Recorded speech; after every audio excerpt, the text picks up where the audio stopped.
Hey, Kevo, what's good? How you doing, Kevo?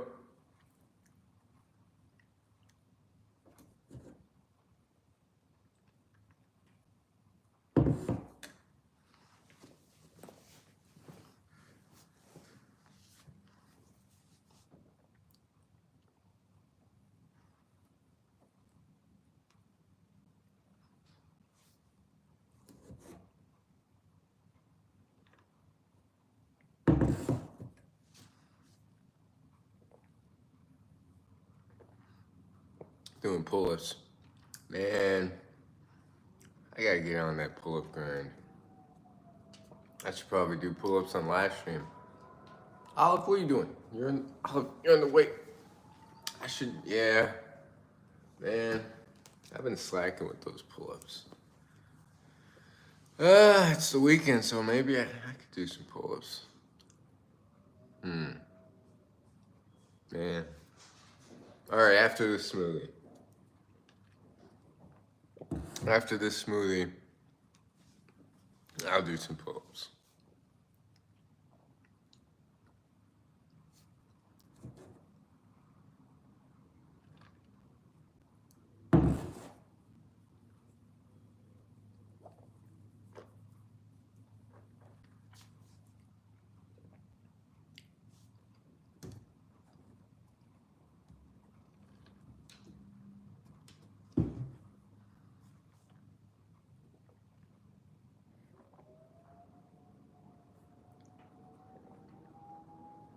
We can go live together and do pull-ups if you want. Do it tomorrow. Yeah, tomorrow. Yeah, tomorrow we could do it. I think I'm going live. What time tomorrow? 2 p.m. Eastern Standard Time. What's good, batches? What's up, good batches? Olive, you're on the way to. Yo, what's up, Corey Feldman? David Goggins' little brother. Nah, I'm not. I'm not at that point yet. Still letting comfort in my life. Still sleeping in. I slept in today.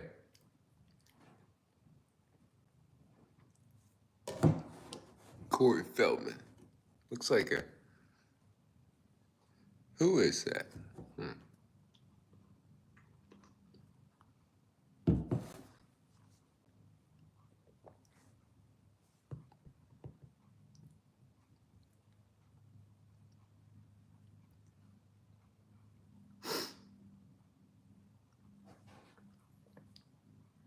Hey, Olive. Do I drink caffeine? I've never had coffee. And the only thing with caffeine, there's like this running powder thing I use on my long runs. That's got a little bit of caffeine, but not really, so. Not really. And my dad, he drinks tea, which has caffeine. I've never even had tea. So, yeah, no coffee, no tea, never had soda, never had soft drinks, never smoked, never drank.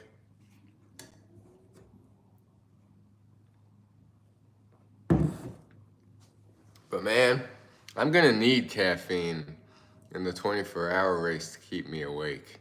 Cause that's what I struggle with. Is like as soon as it's like 10 p.m. to 3 a.m., that's the times that I struggle staying awake in those long distance endurance events.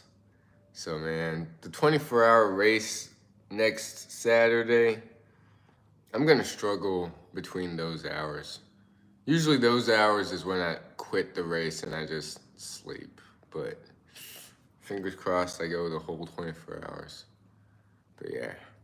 Never had soda, nah. I'm not a big what's that, carbonation? Those like fizzy I don't like fizzy drinks. I don't know. I don't like that carbonation. And I think almost all soda has it. But nah, never had soda. I don't even like sparkling water or seltzer.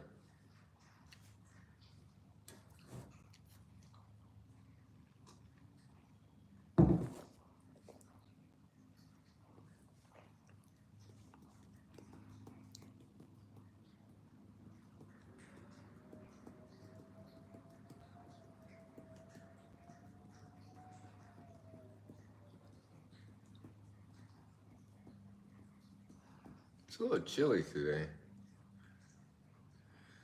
Oh, I might put on a long sleeve t-shirt.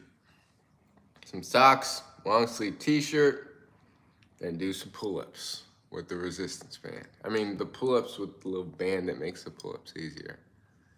Ooh, hold up. Gotta check something. All right, so the guy that's also doing the 24-hour, I saw a notification from him, like his run. I wanted to see how many miles he got. He got 14 today, so I might have to get 14 miles today. At least, we'll see.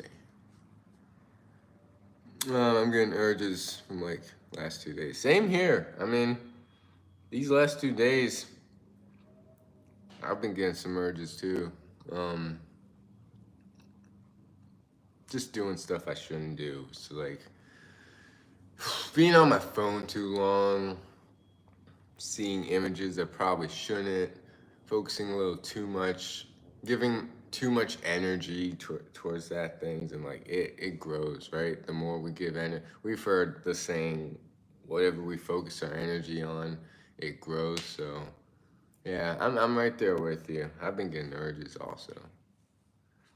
But yeah, it's not an easy journey. Even though I'm up there in the days, it's definitely not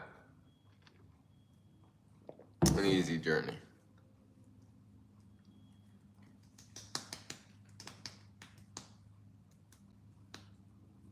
I feel you, man. I'm also scrolling shorts a lot. Yeah, I mean, if I'm just being productive, if I'm doing my runs, my meditation, my strength training, and I keep myself busy. I mean, even when I'm not busy, if I'm not on my phone, if I'm like meditating, reading, relaxing, and I'm not on my phone, then there's no urges. But the longer I spend on my phone, or I don't know, just doing things that I know is not in my best interest, it eventually leads to urges to PMO, or just not do what I want to do. So, yeah, I've been scrolling YouTube Shorts too. I've been, yeah, doing things like downloading dating apps again. Just messaging. I don't know. Like I need like a hard stop. I need to do like a hard stop, reset my mind, and just get back at it. And not go down the path of I'm going on. I threw away my lotion and it makes the journey easier. I've never used lotion. Never used lotion. But yeah, it's a hard journey because like, yes, PMO's bad, hooking up's bad, but it's just like it connects to the biological need to procreate, and we will always have that urge to procreate. But if we can rise above that urge, I'll ask. Do you guys want to see?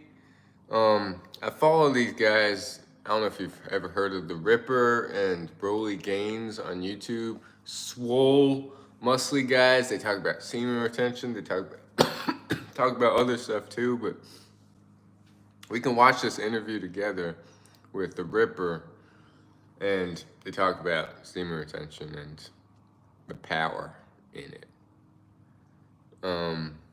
Where's your family? They didn't have a home. I just don't vlog when my dad's home. He's going to some funeral today. Usually he's on a long run today. Usually I'm on a long run today too. threw away my Netflix account. I've been watching Netflix every now and then with my dad. Um, but yeah, for the most part, I'm not watching that much Netflix. What am I doing bad? The phone. I'm spending too much time on my phone. That's bad. I'm not on social media, so that's good. Like that's all deactivated. Um, I downloaded dating apps. That's bad. I gotta delete that again. Um, I'm procrastinating. I'm putting off my run. I'm putting off like my strength training. I'm not doing that. So that's something I need to work on. I got a 22 mile run in yesterday, so that was good. Stacking up the miles this week we'll see how many I get. I'd like to, if I could get a 100 mile week, that would be sick. That requires like at least a 20 mile run today and less than 20 more pull-ups for me to be satisfied. Hey, that's what's good. Man, I should probably get on that pull-ups right now. But I've been using that band, like where it just makes the pull-ups easier. I mean, I could do unbanded pull-ups, but I couldn't go for that long. And if I'm an endurance person, so I like to go for like long periods of time, even in strength training. So I like the endurance aspect of things, because right, it equates to life. The ability to push hours on hours. The lack of healthy entertainment content that we can enjoy together with family. There is lack of healthy entertainment content. I mean, Netflix has some. I mean, with my mom, we watch this Asian show that's in like Chinese. It's all right, but I don't know. That's really my only quality family time is Netflix and stuff. So, other than that, I'm just doing my thing, doing my deliveries, studying, reading, doing my miles, trying to do challenges and stuff. K-drama? Maybe. It's called. What is it called? I know the last one was called Love Between Fairy and Devil. Man, why can't I remember? Why can't I think of it? I don't know. But yeah, get on those pull-ups, man.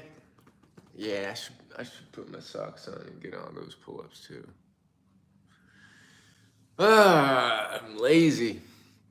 I'm a natural born lazy person, so it takes me a long time to get. I get stuff done, but it takes a little more effort to get stuff done.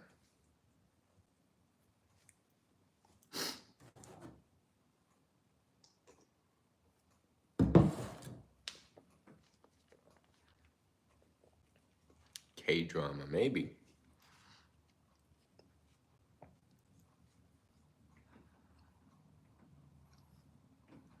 Man, Kevo's in putting work, and I'm just here sitting, drinking a smoothie. Although that smoothie's putting in work too, because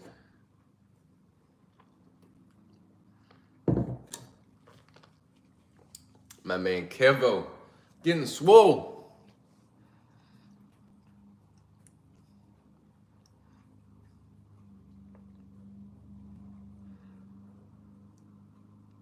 There's a good channel that you can watch in free time as a hobby. The channel's name is Oversimplified. It's basically based on history and stuff. Hold up, let me write that down.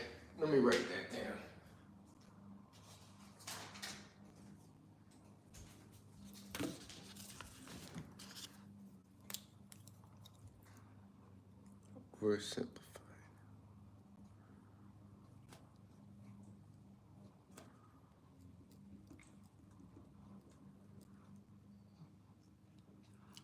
least around history.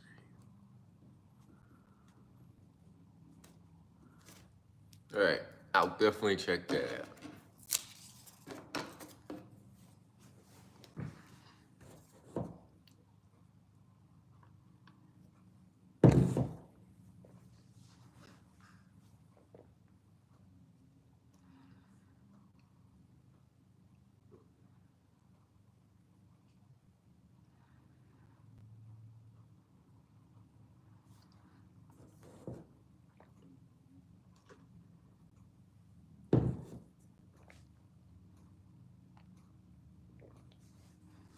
4 people. So there's Kevo, there's Good Batches, and then there's 2 people that haven't said it. Oh, Corey Feldman. So there's one more person.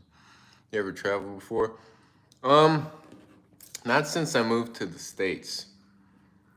I know as like a kid, I've been to Belgium, I've been to like London, I've been to Pennsylvania. That's in the States.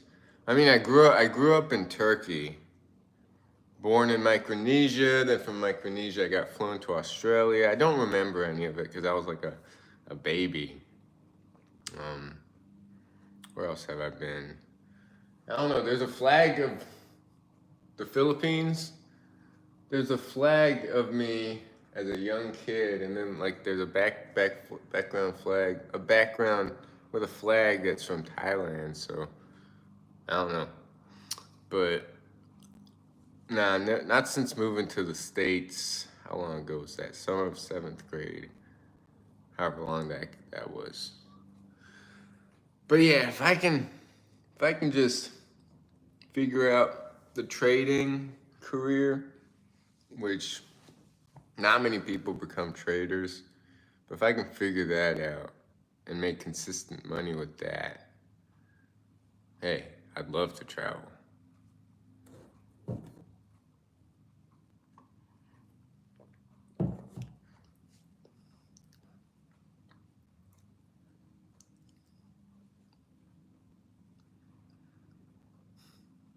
I want to go to Asia in about a year or 2. I hear Thailand is very cheap to travel to.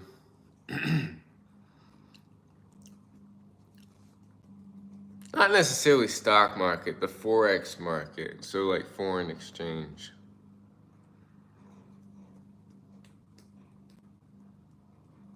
I'm already a part of this group, lifetime membership group that by a legitimate person who used to be a broker, now he trades for a living. I've talked to him, really like humble, nice guy from Australia actually. I'm part of these like channels on Telegram, and he shares, it's like his journal diary basically. A lot of free books on it and stuff. So it's like once I get on that grind, I've got all the information I need, and like I can share my charts. He can like tell me what's wrong. So I've got a good start point whenever I do start. So right now the goal is just to start stacking up, and once I'm ready, just immerse myself with that. Once I have like a good amount saved up, but I'm not there yet. Commodities, Forex, stocks, options. Never understood options trading. But yeah, there's all different types of trading too, because there's like scalpers, which is like the 5-minute charts, the 1-minute charts, 1-hour charts even, you can scalp. Then there's like long-term charts from like the daily charts, weekly charts, 4-hour charts. Then there's like investing, which is like daily up to like monthly charts. Understanding like market cycles, understanding just all that stuff. I'm reading a book. What is it called? Alexander Elder, Trading for a Living. It's pretty good. Do I invest in the stock market? I heard that we should start early. I mean, I don't invest in the stock. I need to. I'm not. I don't have any money anywhere until I start saving up a good amount. But I mean, you have to know the charts too, because like you can invest in the stock market at the wrong time and it could like go down for a bit. I don't know. I just want to really the ability to read charts and like know when to get in, when to get out, when to know when it's like a long-term trend developing. Um, but yeah, there's a lot to it than just buying and holding or selling, all that.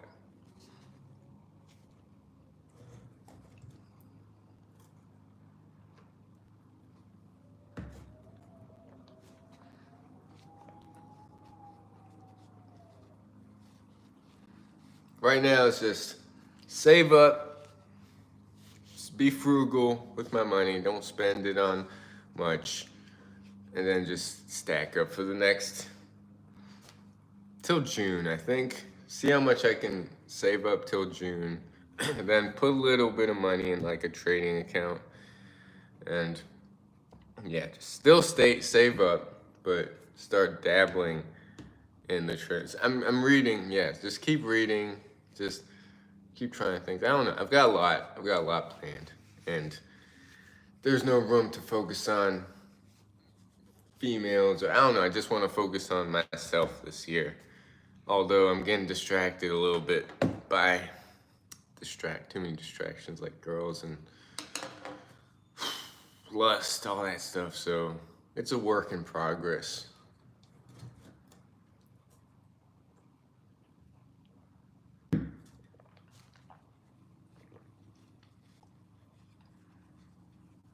Wait, Asia. I'd like to go to where those monks like can like a monastery in Asia somewhere. I don't know. Just I'd like to join a monastery for a few months if I could in the future. That'd be like another life goal of mine. Um, Options are basically a contract, so not an obligation to buy certain stock at a certain price. There are two types of options: call options and put options.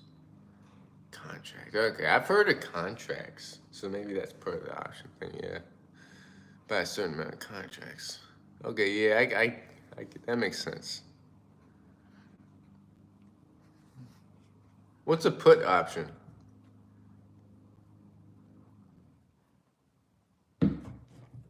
Damn, my phone just shut off for some reason. I didn't even touch it. Oh, that's weird.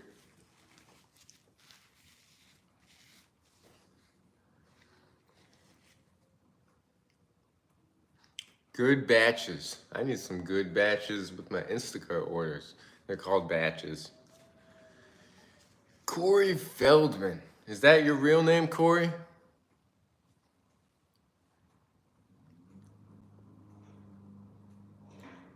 Corey Feldman.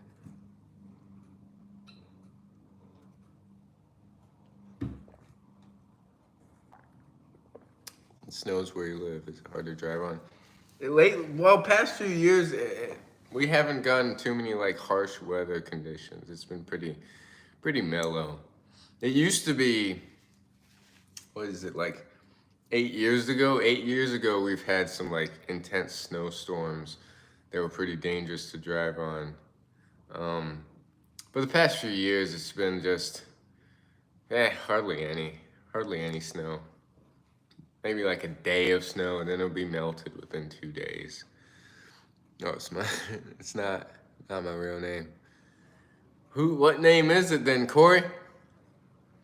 Call options, you get profit when price of stock goes up. And in put options, you get profit when the price of stock goes down. Call options. Oh, call. So that's kind of like a call option is like going long, which means buying, thinking it's going up. Then a put option is like going short, thinking, or like a sell, and you think it's going down. An actor from the 80s. So that's who it is. Corey Feldman. Got it. Got it. I don't know. Most people would not put their name. He plays music now. Interesting. What made you put his name for your name on the thing? That didn't make any sense. What made you put his name on as your YouTube handle? That makes more sense.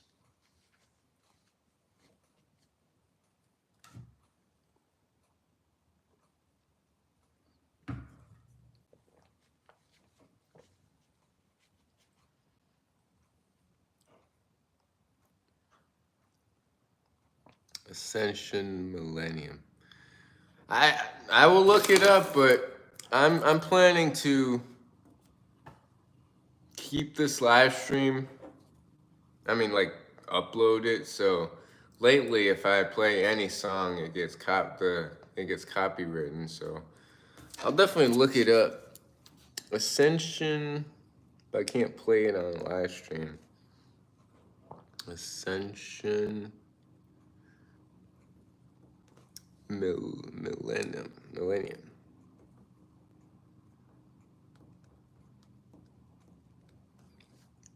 Song. But I won't recommend options trading because this options contract expires on a certain date. And it doesn't matter on that date whether you are in loss or profit, the option goes away. Damn. And what do you trade options on? Like, do you have a broker? Do you have a broker to trade it with? Because in the U.S., there's not too many regulated brokers. I mean, I've got a few brokers I know, but like the unregulated brokers that I could trade higher positions with are all unregulated for like U.S. clients.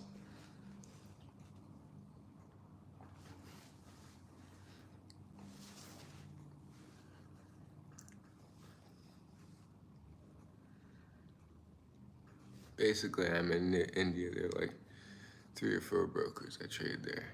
Nice. How is India? I'll definitely visit India in my life. Like when I get in a traveling mode, when I get the trading down, when I start making a good amount of money, India would be a good place to travel to. I think Thailand would be a good place just due to the fact that it's like cheap to travel there with.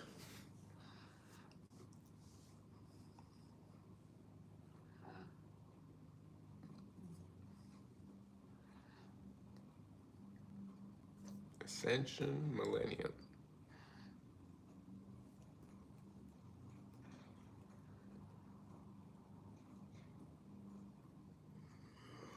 Oh.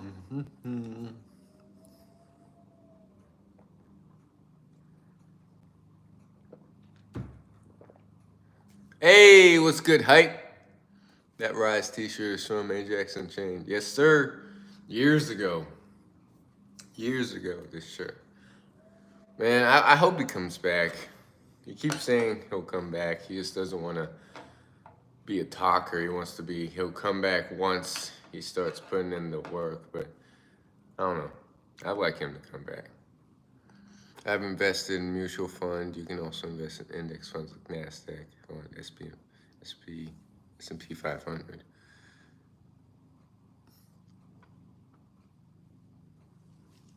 Yeah.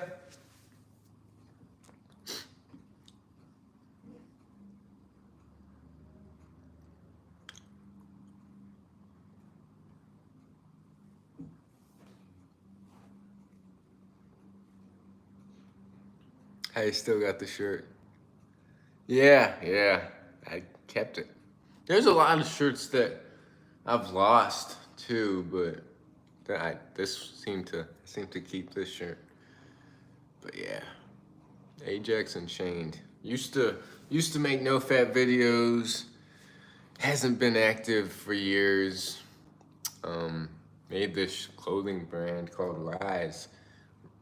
titled it Reborn into Superior Excellence. And yeah, it's been a while since he's made any videos.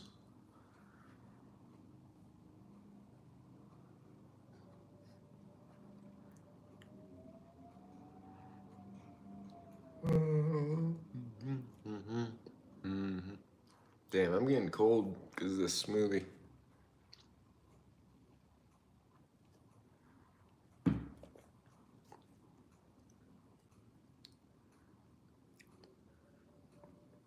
No, no, not at all. Subject in my college I study a little bit, but that's awesome. Yeah. Any good books? Do you have any good books on like stocks and stuff? Last time I talked to him, was it like a month or two ago? Might have been 2 months ago. Asked how he was doing because he posted that thing on YouTube. He didn't post a video. He posted like a little post thing. Asked him how he was doing, and yeah, he said it was fine. I guess I don't know, just dealing with some stuff as we all do. When was it? I've got his phone number, so I could always text him asking how he is.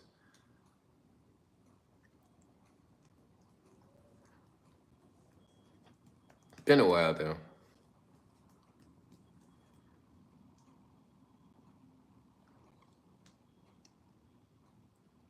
Ajax is actually the guy that recommended me this broker, unregulated broker, but still like an offshore broker to trade with. Shout out to Ajax, Unchained.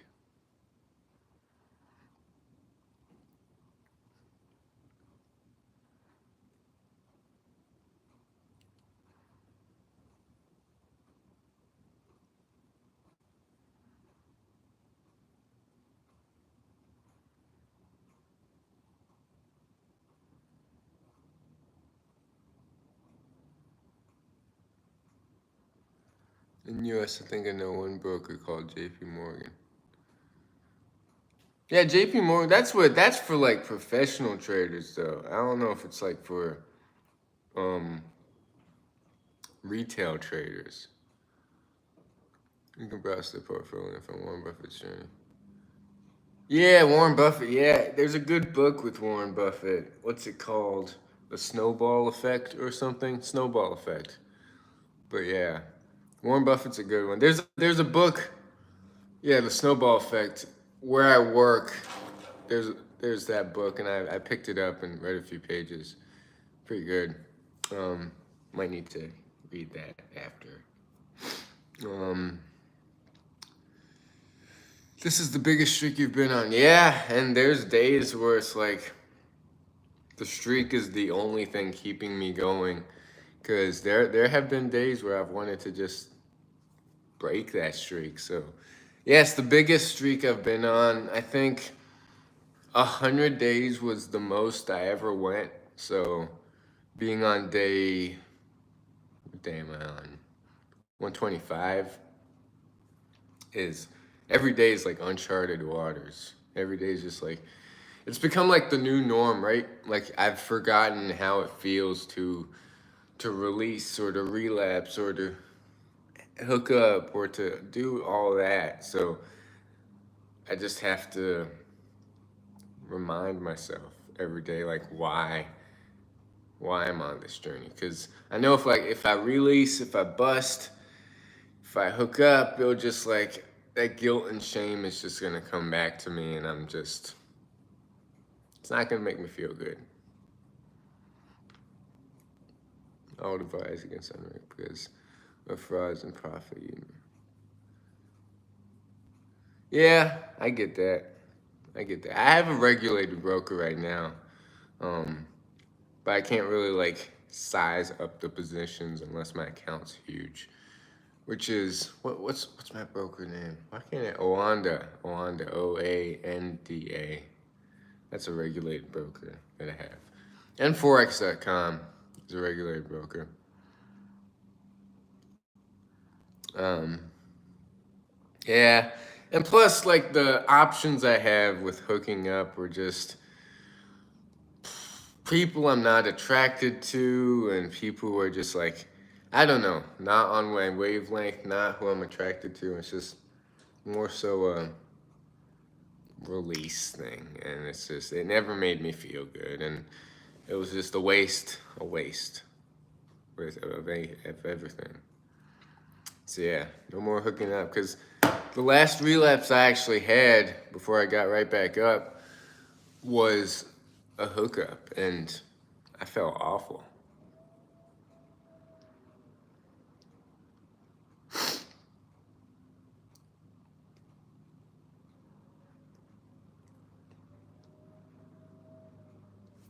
I heard from friends that hooking up is like a relapse. Yeah, I equate hooking up to being feeling just as bad as like watching porn and it being just I maybe 10 times bad. Yeah, I mean it's all bad, right? The shame and guilt, the loss of energy, it's all the same.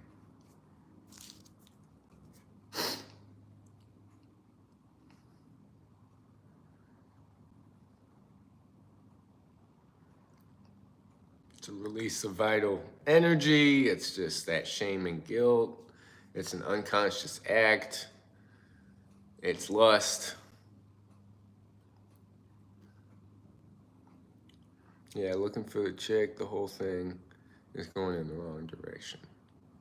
Definitely, definitely. Emotional baggage is heavy with that. Yeah. And I hear about like what's soul ties, I think people say, where each person you give that energy to, you have like a soul tie with, and it's hard to break that.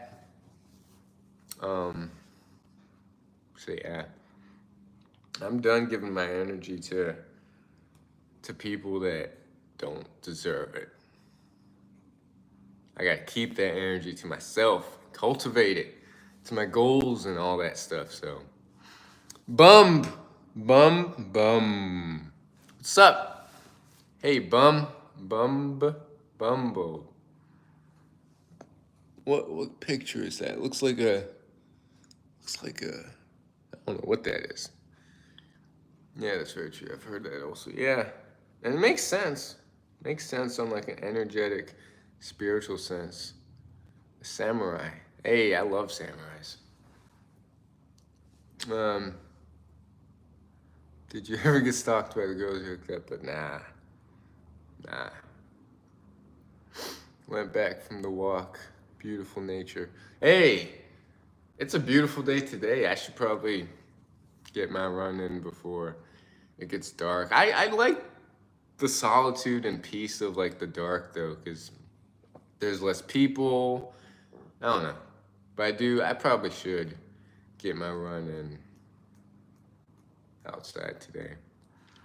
Um, I'm doing well though, bum. I can't say that. But yeah, having a smoothie right now.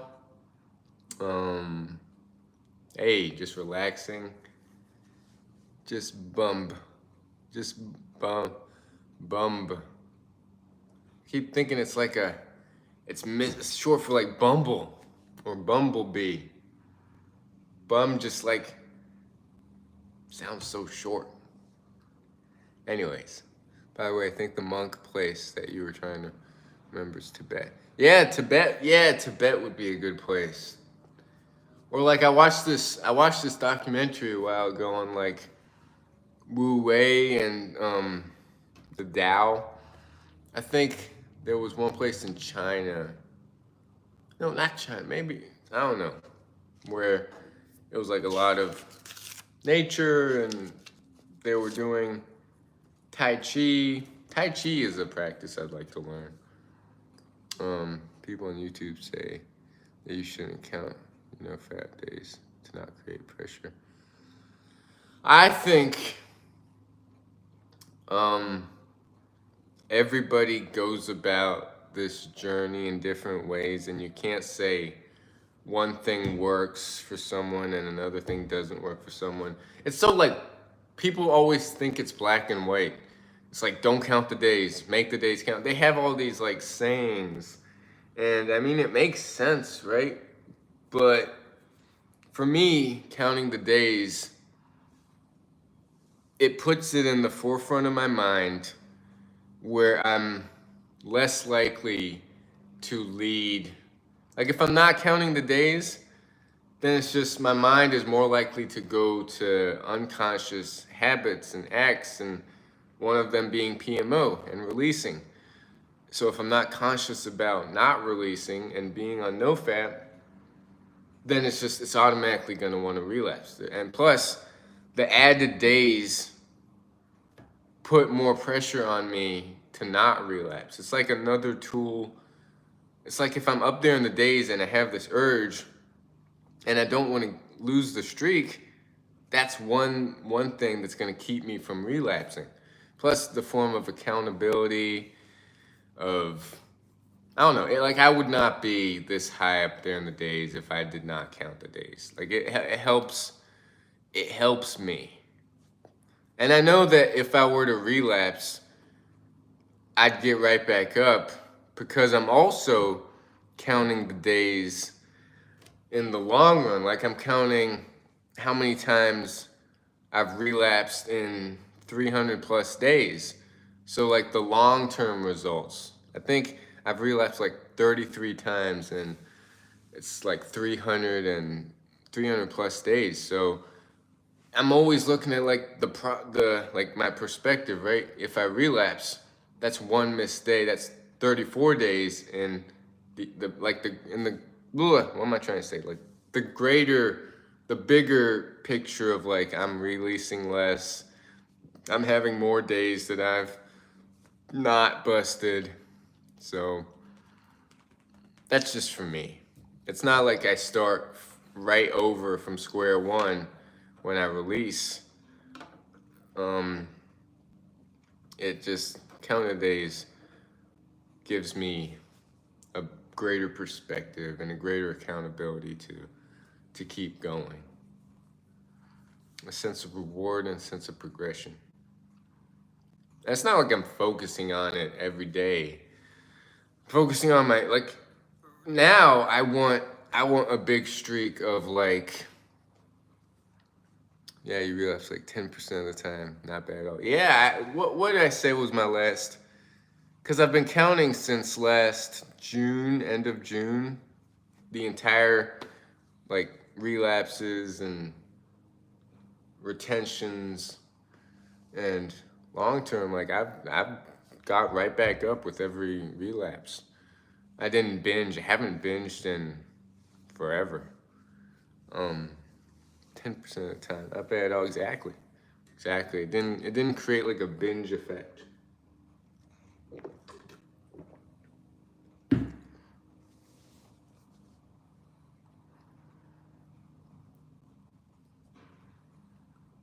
That's why people who just you know what I don't get is there are these people who say don't count the days, and yet they'll make videos on like 90 days on semen retention or a year on semen retention. Like if they didn't count the days, how would they know if they were on a year of semen retention? Or I don't know. There's people are hypocrites, myself included.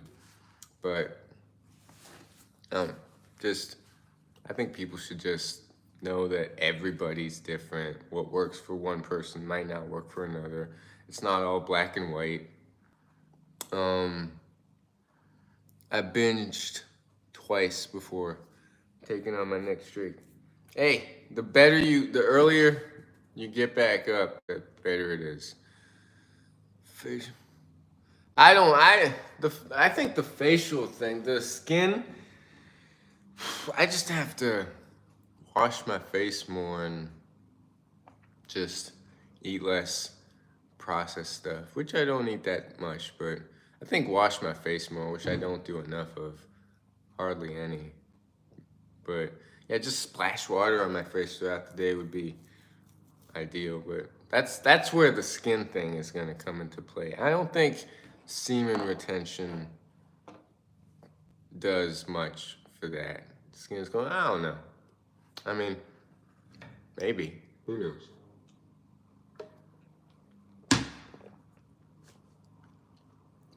I think it might also be the lighting, good batches. It's the lighting from the window.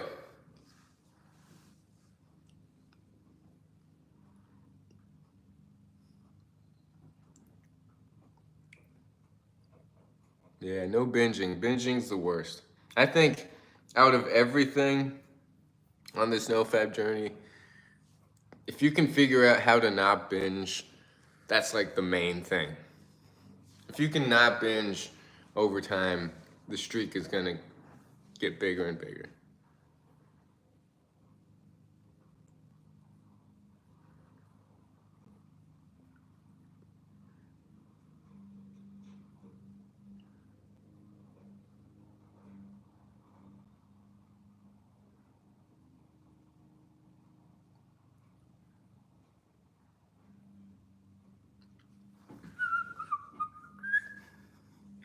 One relapse, one binge, then I'm back on a streak. Nah, just one relapse. Cut that one binge out the way and you'll be good. No binging, hype. You can't be doing binging. No binging, no drinking. Hopefully my streak lasts a long time. I think we should all get a streak of like breath work and meditation. If we can get a streak of meditation, I think the nofap streaks will grow with the meditation streak. Which reminds me, I have a challenge I set for myself today. We're having trouble right now. Imagine what will happen to future generation when VR porn comes around. Ugh, I think, so, yeah, I get that. I think every generation has its own unique challenges, and challenges are what help us grow, right? So we have the porn challenge. The next generation is going to have like the VR challenge, but I think we're all going to grow from those challenges. And although it's going to make life difficult, we grow the most through those challenges, I think. So I wouldn't have it any other way. Like, life is meant to have challenges. Yeah. Right? The yin and the yang. You wouldn't know the yin without the yang. You wouldn't know what's good without the bad. You wouldn't feel as good without having gone through the struggles.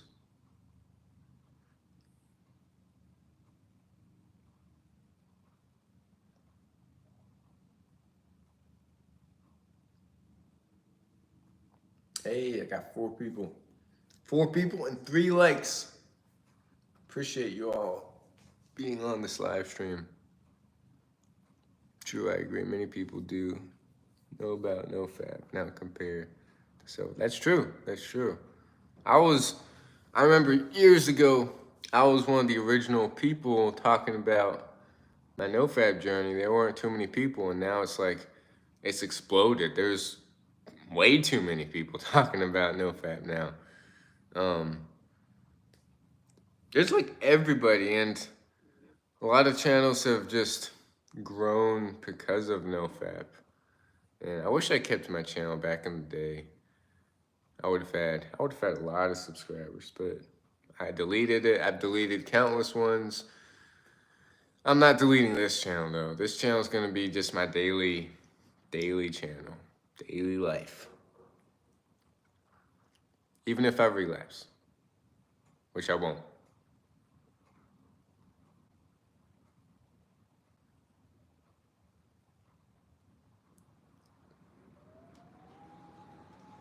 It's a windy day today.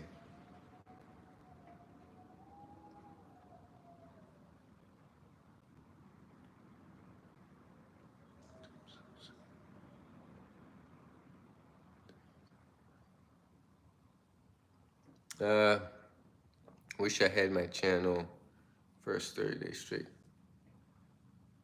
You should make one right now, hype. You should start uploading daily videos like I'm doing. Yeah, I had a, was it 2 channels ago? I had a 1.8K channel. I deleted that. And people kept telling me like just deactivate it. You don't need to delete it. But I ended up deleting it.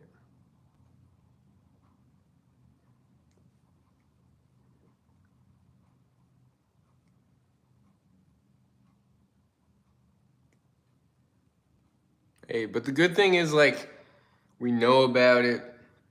We know the benefits. We know being on this journey helps in so many other aspects of life.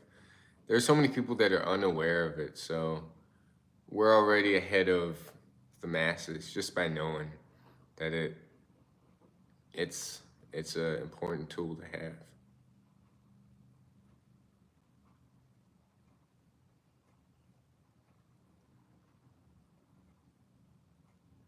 What's the quote? The best time to have planted a seed was yesterday, but the second blessed time to plant the seed is today. Reporting day to day puts too much pressure on me. Hey, I get it. I don't take any supplements. I've even got multivitamins, which I don't even take, really. What was the reason for deleting your other channels? What were your thoughts at the time while deleting them? Well, it was just, I don't know, maybe because I was relapsing a lot and I kept coming on camera and I'd be like, man, I don't want to, I just felt done with YouTube. I was in that headspace I was in like a relapse headspace, and that's not a positive headspace to be in. Or just like going back on my word, I felt like I just didn't want to be that guy that would just, because I'd preach too, right? I'd preach all these things and I'd relapse, and I just felt like I was going against who I wanted to be. And at the time, I just didn't care about the subscribers. It was my form of journaling, and I was like, hey, I don't care. If I want to start a new channel, I'll start a new channel. But I developed such a strong community that like, I think I did let a lot of people down by deleting that channel, because like people kept saying I inspired them. They kept saying, like, don't delete this channel, like you're raw and real, authentic. But I was just in such a headspace of just not caring and just being like, I'm done with YouTube. I'm going to do this on my own. I'm not going to document it. But I always had that draw to come back to make a new channel. What was the reason? But yeah, that was my reason for deleting countless YouTube channels. Hey, what's good, Horizon? All right, dude. Yes, sir. How you doing, Horizon Vision, aka Richard? I heard that relapsing decreases zinc in our body, and zinc is like very important mineral for male body. It also increases brain function and testosterone. There's a lot of actually minerals and vitamins in that essence. Actually, Horizon Vision just talked about that in his video, I think. Yeah, your other channel was epic as well. I've had quite a few channels. Oh, there's my Prime. Hold up. I ordered like this water bladder for my runs. Pretty sure it's gonna, I'll be right back.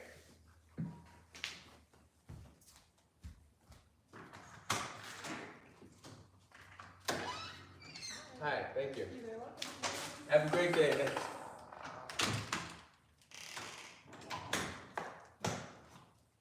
Hey.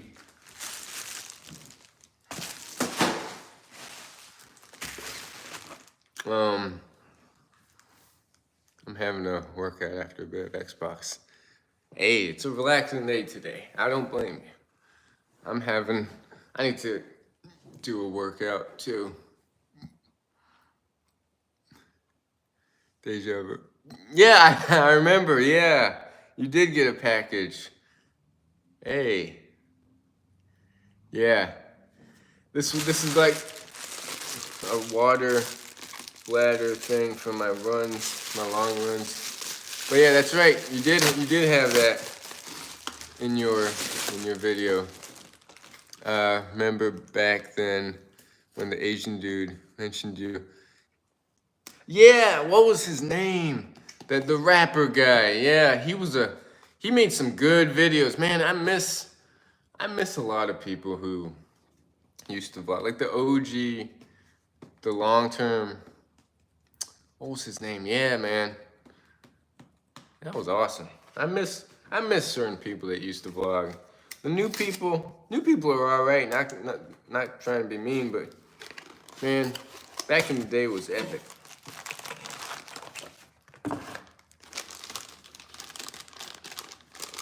What was his name? Man, Flock of TV. Yeah, man. I remember those people. Yeah, Flock of TV. Then he made another channel. What was it called? I Myself Darnell. Maybe that was before Flock of TV. I've had many channels, but the main channel when I started vlogging, I think I was 18. So that was 11 years ago. Hayden Rose and Mac Attack. Yeah, I remember those people, man. Those people. I got this actually. The bladder for my hydration bladder for my pack that I take on my long runs. Hey, because I always have bad luck with bladders because they always get holes in them, and like during a race, it'll be my back will be like soaking wet. Remember the real OG Red Lion? Yeah, man. I miss those people. Algernon Perry. Yeah, it was Algernon Perry. Yeah, I remember those guys. The people that stuck around, Seth Alexander, aka Black White Guy in America. Who else was there that stuck around? McCoy's, which his new channel's name is Angel. The Flocka TV's new channel is called Divine Masculine Tantra. Has he uploaded though? Cause I'm pretty sure I'm subscribed to it. I just haven't got a notification for his recent videos. Damn, man, in 2012, I think. Yeah, I think so. Pretty sure I started then, or was it after high school? I don't remember.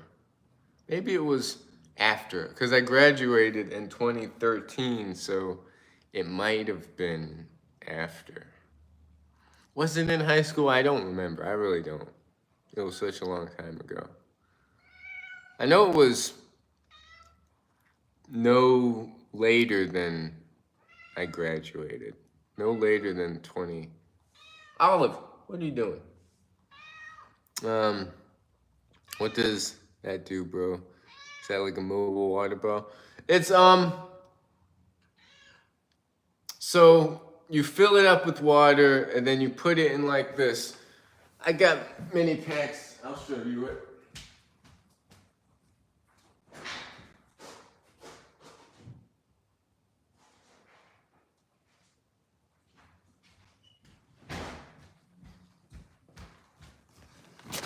So you fill this up with water, and there's like the hose right there, and then you put it in this little pack right here. The hose comes out to here, and you just put it on.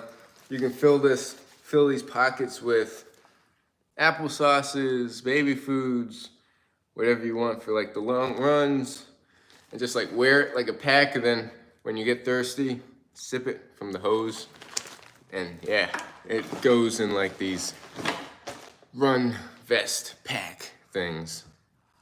Red Lion, yeah. Vertical addiction. Vertical addiction. Sounds familiar. I'll put his channel name down too. Vertical addiction.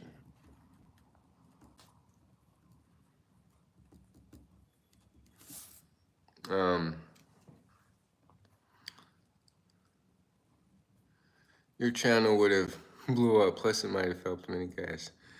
Hey, yeah, I was actually selfish for deleting it.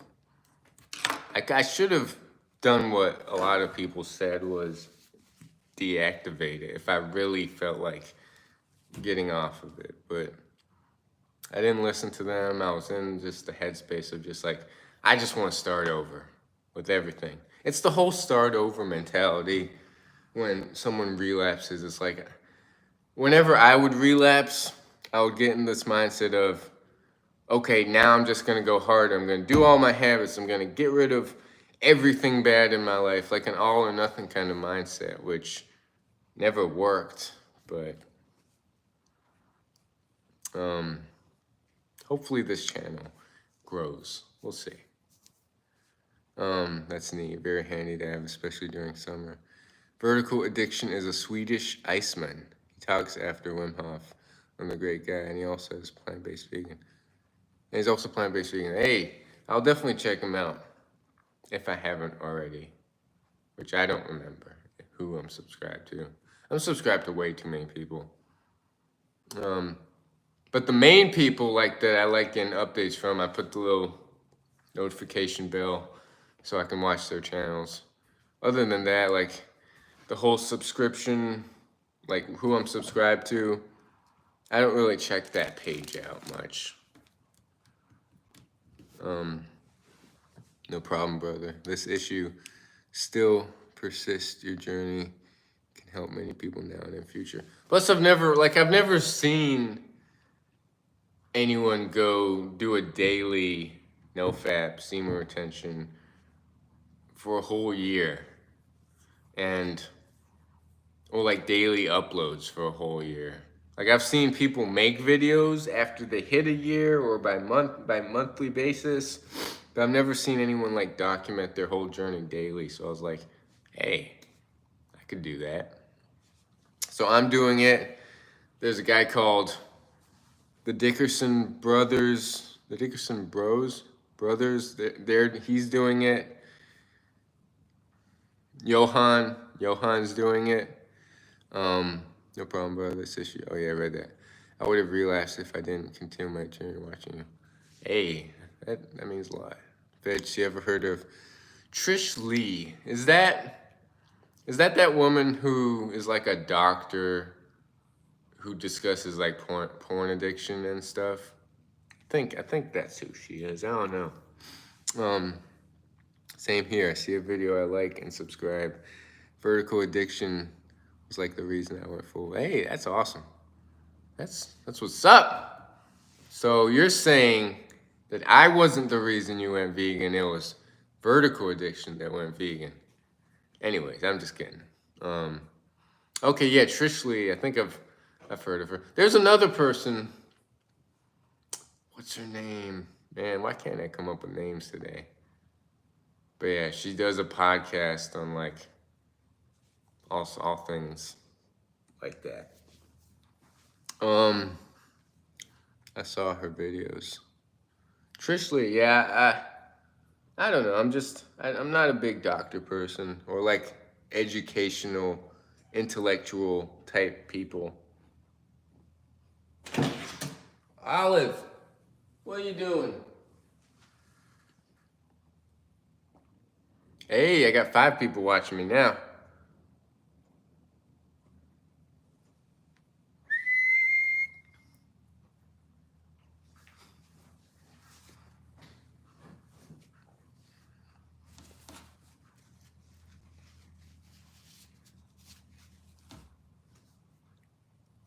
Hey, thanks for joining. It's been over an hour now.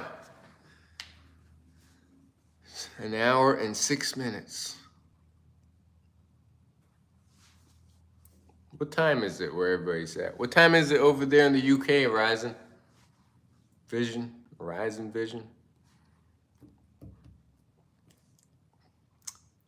Let's see. So I'm gonna make a video today. I'm still doing the daily shout out videos. I'll probably shout out Guiyan. What's his name? It's GWA or YAN or something.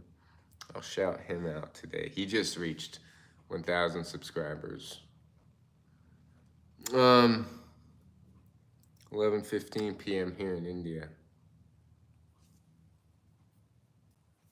Hey, bedtime, good batches. It's time for bed. But yeah, I appreciate you watching me and commenting and keeping this live stream active.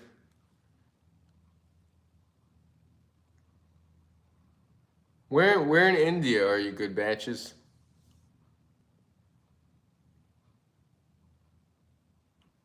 Hey, 1:15. No, 11:15, not 1:15, hype.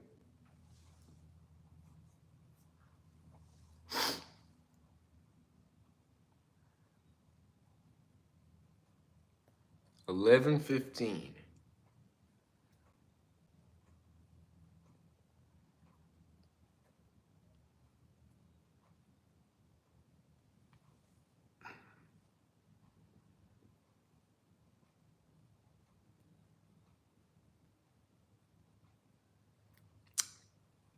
Kota, Rajasthan, Northern India. Okay. Kota, Rajasthan.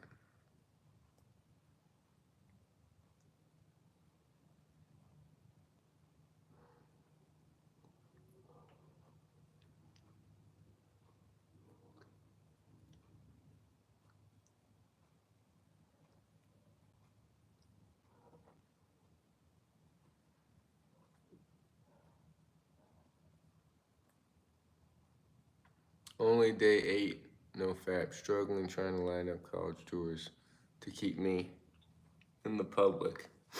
What do you mean to keep you in the public? On day 8. Hey, 8 days is any day. I think any day beyond day 1 is a good day. Any day beyond like a relapse day is a good day. So like 8 days, 16 days, 20 some days, it's all relative. Like any day that you're not PMOing or wasting that life force is a good day, I'd say. Hey, I got 6 people watching me now. And 3 likes.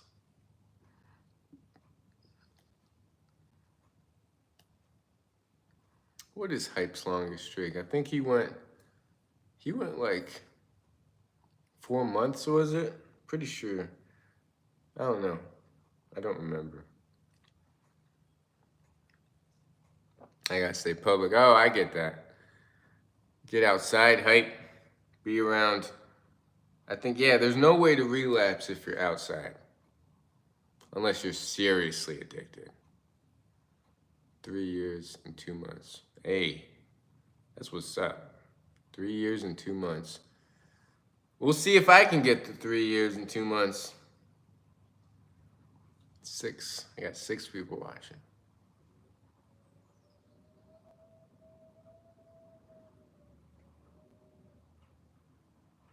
How'd you feel on those 3 years and 2 months, Hype?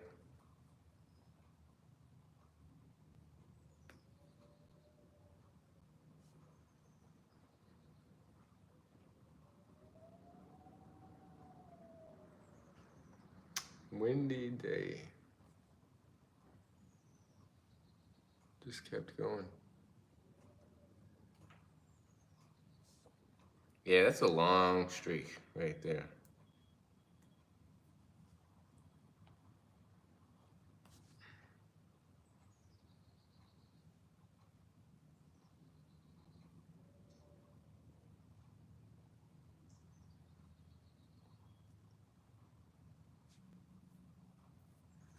Where in the US do you live? I live in Virginia,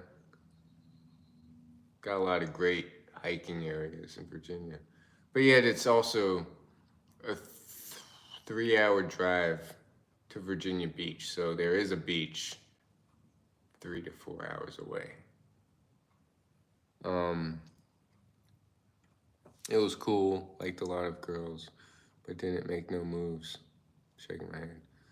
Have you ever been to Florida, bro? What's your favorite place in the U.S.? I haven't been to too many places in the U.S. So before we moved to Virginia, we like started somewhere in the West Coast, and we drove the whole length of the United States looking for places to move to before we even moved here. Almost bought a place in Colorado. Ended up settling on Virginia, which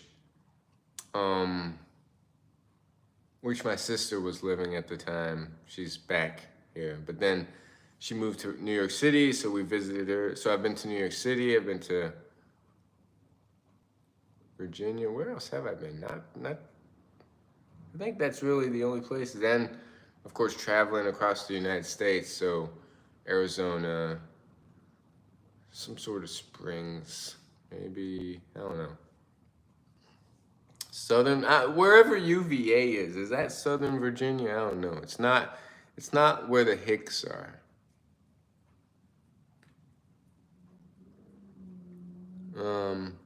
But yeah, never been to Florida. Been to New York.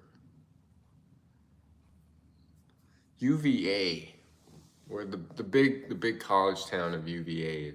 I'm basically like right there, 20 minutes away from UVA.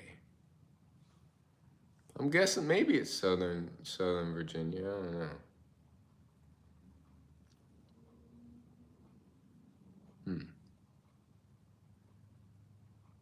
It's not West Virginia. Queens. Do you reset your entire clock if you watch porn, or do you keep it going? Brett Matheson, do you keep it going and just reset your porn clock, not the masturbation orgasm clock? Yeah, there's different streaks. Because I think if you watch porn and it's all a perspective thing, right? If you relapse to porn and you reset that entire streak, the mind is also going to want to bust a nut and just like binge and do all that just to like start fresh, right? So, but if you have different streaks going, even though you relapse to porn, you've still got the semen retention streak, and that keeps you going. I don't know. It's like it prevents an all-out binge, I think. It prevents your mind rationalizing the ability or the desire to bust, because I don't know. It's one more layer of protection of just binging or releasing, or it's all personal, right? So you're gonna be I'm certified, but I mean, if I wanted, I could work at a gym or something. What I'm really focused on right now is like the trading thing. But once I get that down, I'd like to on the side do my own find people to help with the personal training thing. And I've thought about getting if I was ever that social, I'm not that social, getting these really, really, really out of shape people. I mean, for that, I also gotta get back in shape and not just practice what I preach, and using them as like billboards to attract more clients. But I also have to get back on the fitness journey myself. I'm not just gonna tell people what to do. But yeah, I've had goals of just maybe finding someone that's like 200 plus pounds and getting them to their desired weight, and just more so focus on the mental training to get there rather than the physical, because it's like it starts in the mind. The physical just kind of takes care of itself, but I mean, I'm certified. I could. I got certified maybe it was like a year ago. No, no, no. It was last summer. Maybe. Was it last summer? Yeah, it was last summer. Yeah, I got that nationally recognized personal trainer certification thing. Got CPR certified, everything. So, haven't done anything with it. I even got yoga teacher training certified. So we'll see. It'll all those certifications will help when the time's right.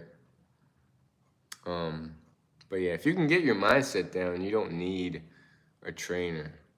Like it's like the saying, teach someone.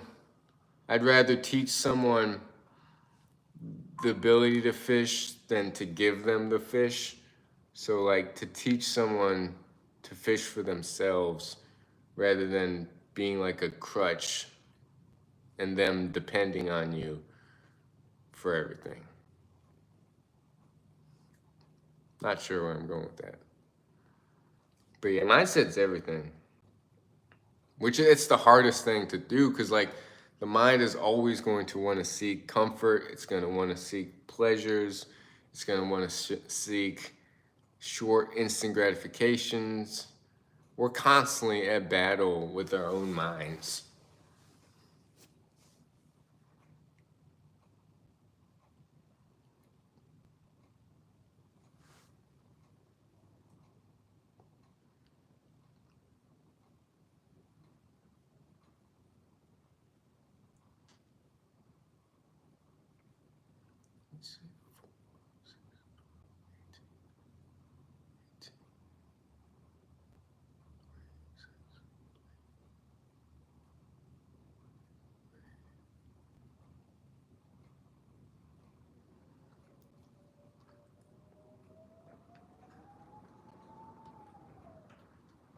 It's a windy day today. I think I saw a tree just fall. I didn't see it fall, but it fell on like a trail that I run on yesterday. So it was just like blocking the trail. I had to go over it on my run yesterday.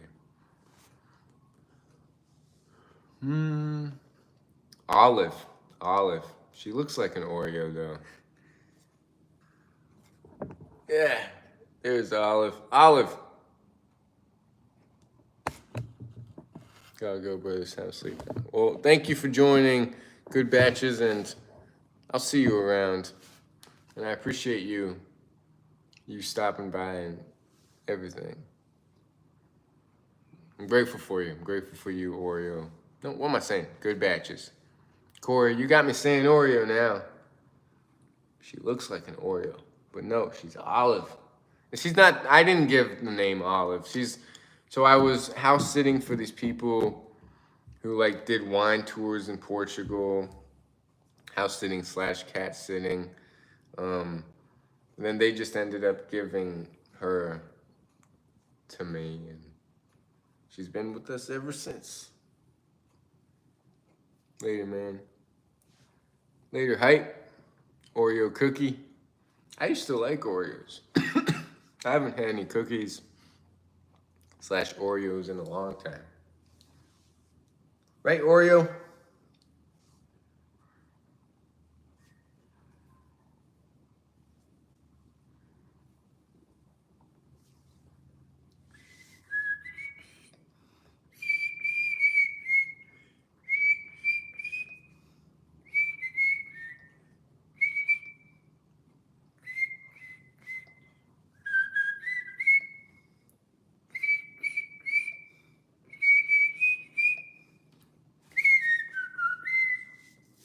Olive.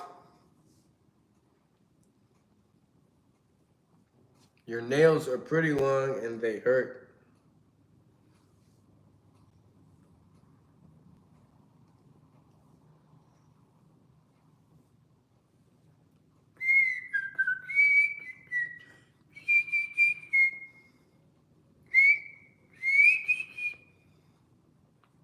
Olive.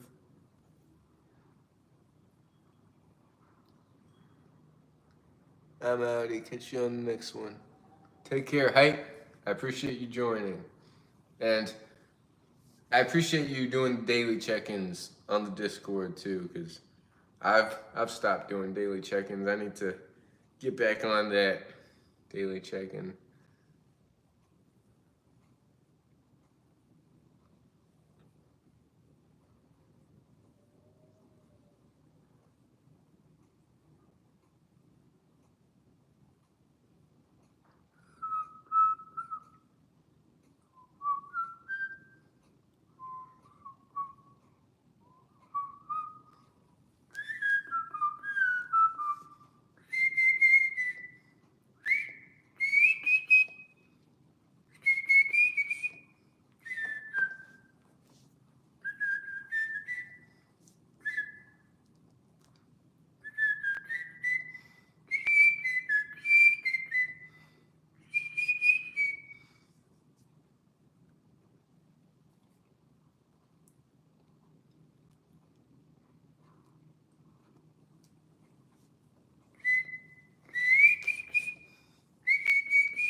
I guess everybody left.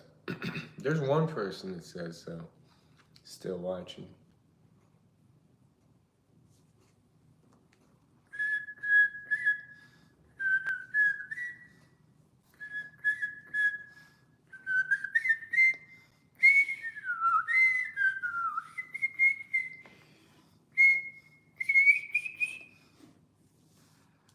You look like you found balance. I don't know. There's still a lot I need to work on. But I'm content in the journey of, I don't know. I don't know about balance. I don't like to be balanced. I like to be kind of extreme. But I wouldn't say happy, because there's just always more to work on, but I'm at peace with my journey. Essentially. At peace with the journey.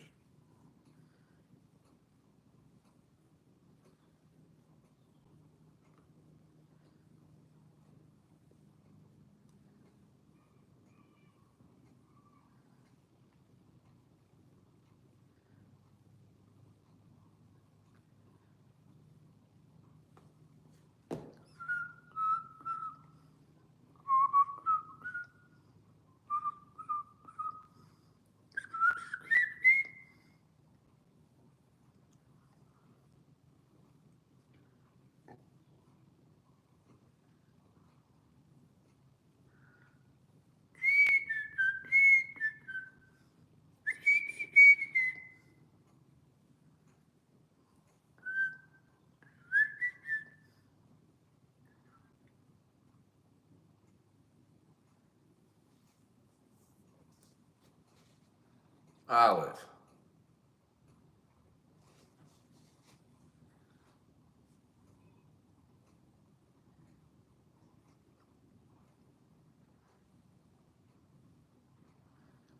Let's see. At the latest, I should probably run at 5, 6. Maybe not. Maybe 4, 5, 6, 7. I'm gonna get back to gaming on my Steam Deck. All right. Have a fun time, Corey. Thanks for stopping by.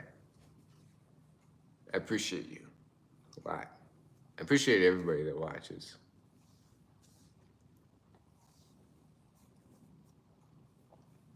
Steam Deck.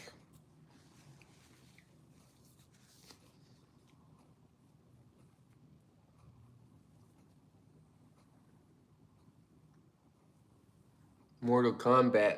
I played that once, I think, a long time ago at one of my neighbors' houses when I lived in Turkey.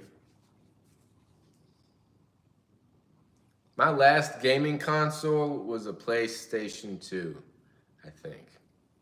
PS2. Played a lot of like adventure games.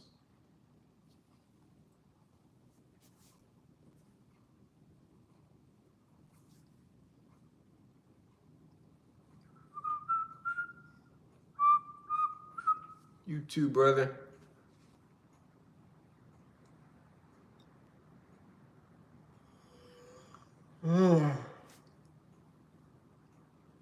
Should probably eat something. What am I gonna eat? Got some rice. Got some rice in the fridge. Maybe I could heat up some corn and peas to put with the rice. Maybe just eat the rice by itself. Beans, maybe beans and rice. Frijoles con arroz. Arroz con pollo. No, that's chicken. Arroz con frijoles.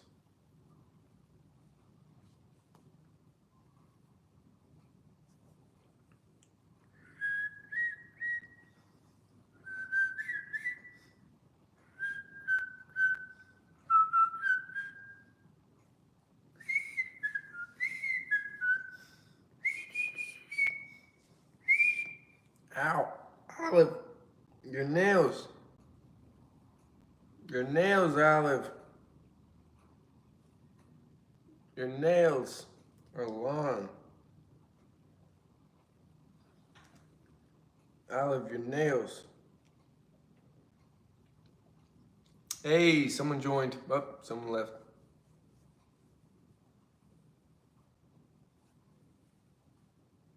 Yeah.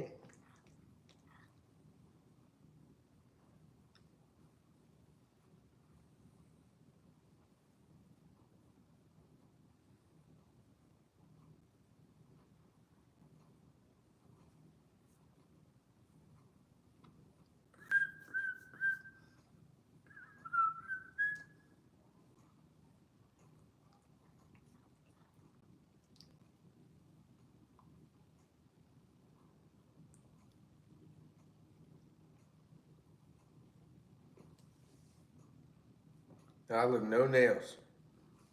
No nails.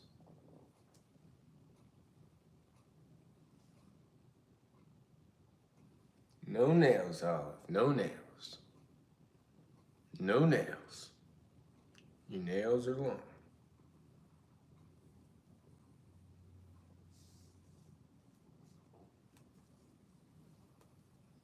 Your nails are long.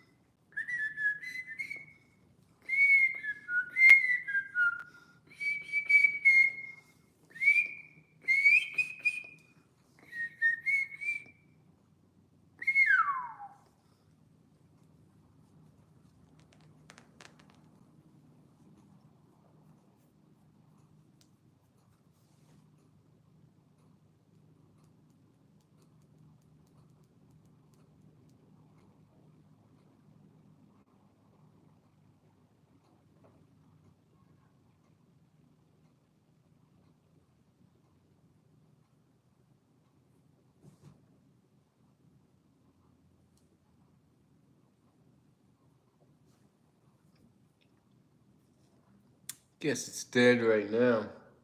Should probably figure out what to eat while it's dead.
Rice and beans, that'll be good.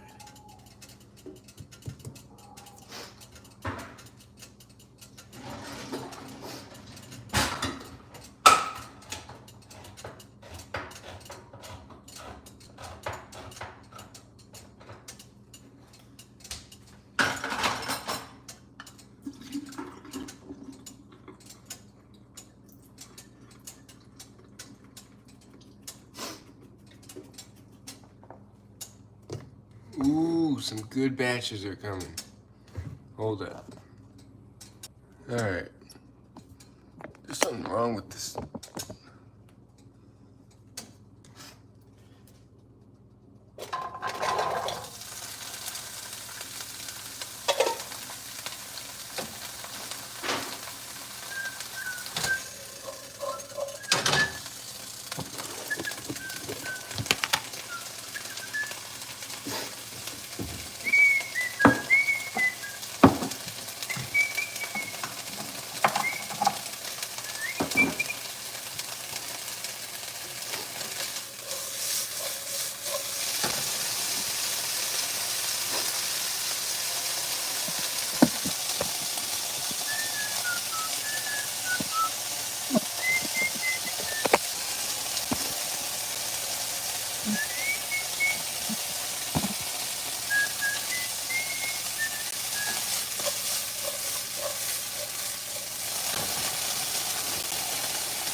What is this? Huh.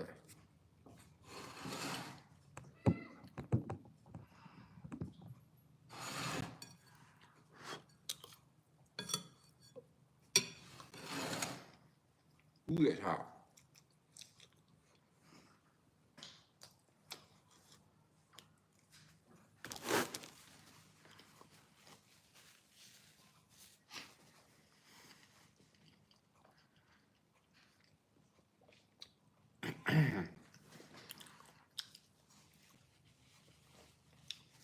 Someone's watching. Someone joined.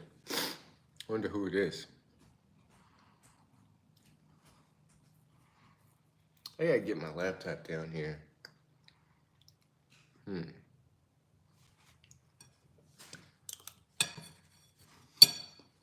I'll be right back.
What's up? What's up, Winman? How you doing, Winman? How's your day going? What time is it over there?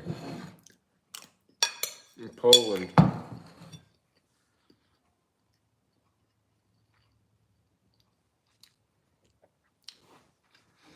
Nah, it's been a while. I'm sure. I hope he's okay. But yeah, his last video was 4 days ago, was it, or something?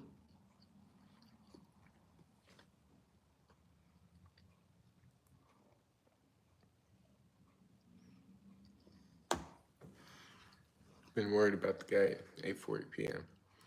I hope he's okay. Yeah, I haven't heard from him either. It'll be nice to see an upload for him today, hopefully, or tomorrow.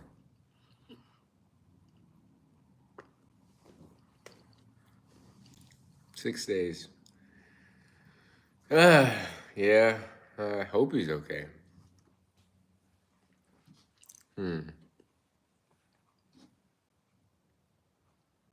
I'm good. Flying to Miami soon. When are you flying to Miami?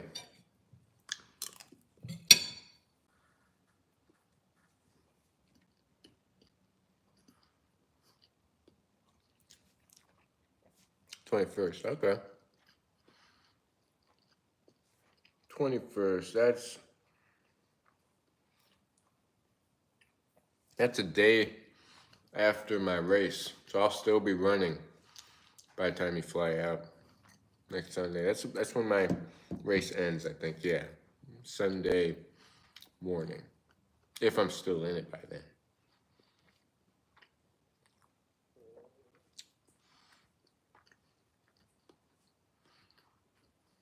Yeah, I'll be flying and you'll be running.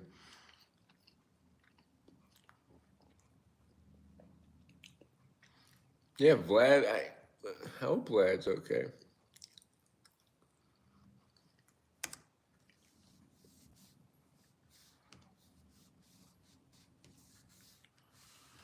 Gonna be crossing my fingers up in the sky. I'm sure Vlad's okay.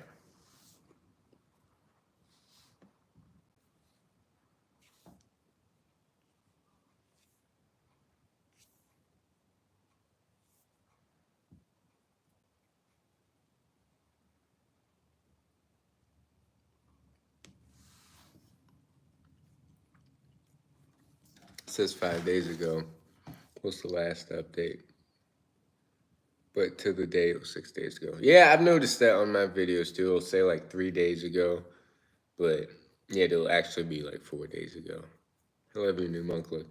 Appreciate it. It's not as bald as it was last time, or it just grew pretty fast. But yeah, it'll just grow again, and I'll just keep shaving it.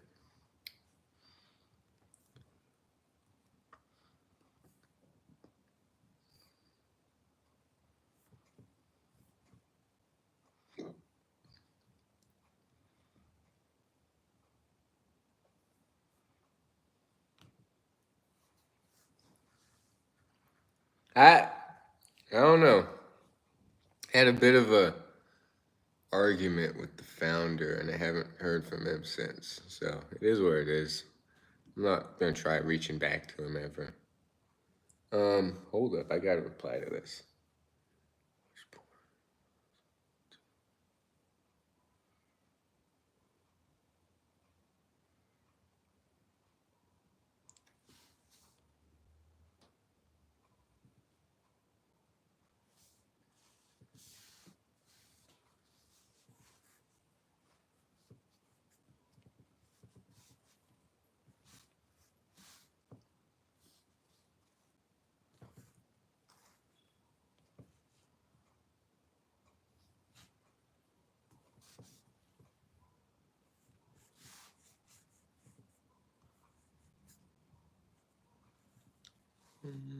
Where's the comment?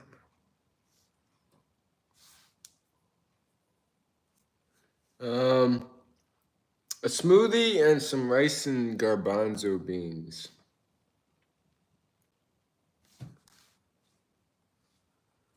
How do you What's the comma in this? I don't see any commas. Oh, there it is.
Hmm.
What have you eaten so far, Winman?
wedding. Hey, you never know, bro. You know, when I do have my wedding, you never know. You know, definitely for sure. You know, we'll see. Yeah, we'll see. 100%. Have you ever seen the study with me streams on YouTube? Never, never. Not at all, man. Let me just do a quick reveal of what I just got.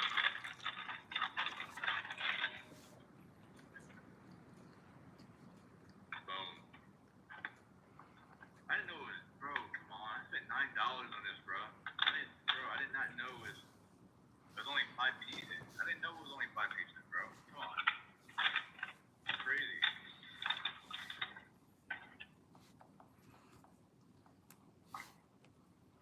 So we do a little, you know.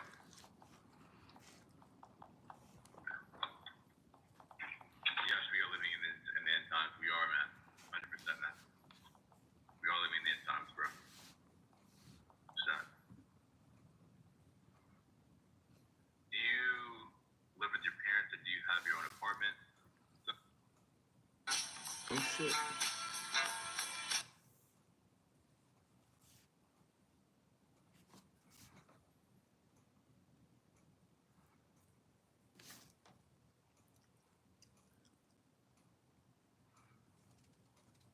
where I'm at. So I'm saving up for my own townhouse.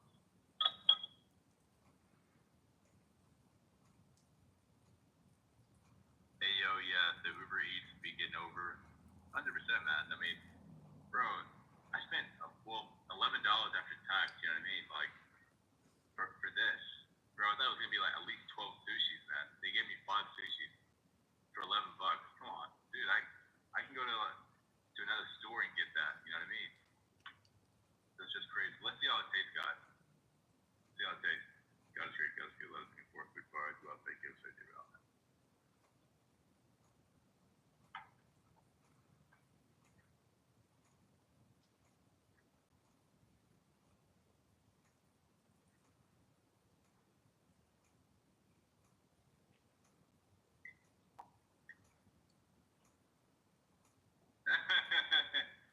wow. Happy belated birthday to me. But no, man, this is really good. It's really, really good.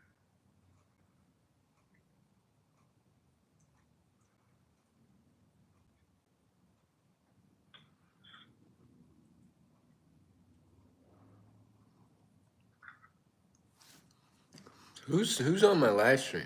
You thought it would be McDonald's for a second. Gotcha, man. Yeah, I mean, it looks like a McDonald's. It does look like a McDonald's bag, but it's not. Shrinkflation, wasabi plus soy sauce. I hate the wasabi, man, dude. I had something happen to me when I was 6 years old. Just quick story. The wasabi I accidentally ate the whole wasabi. I never liked wasabi since. I know it's good for you. Is it hard for you to find a woman you want to date?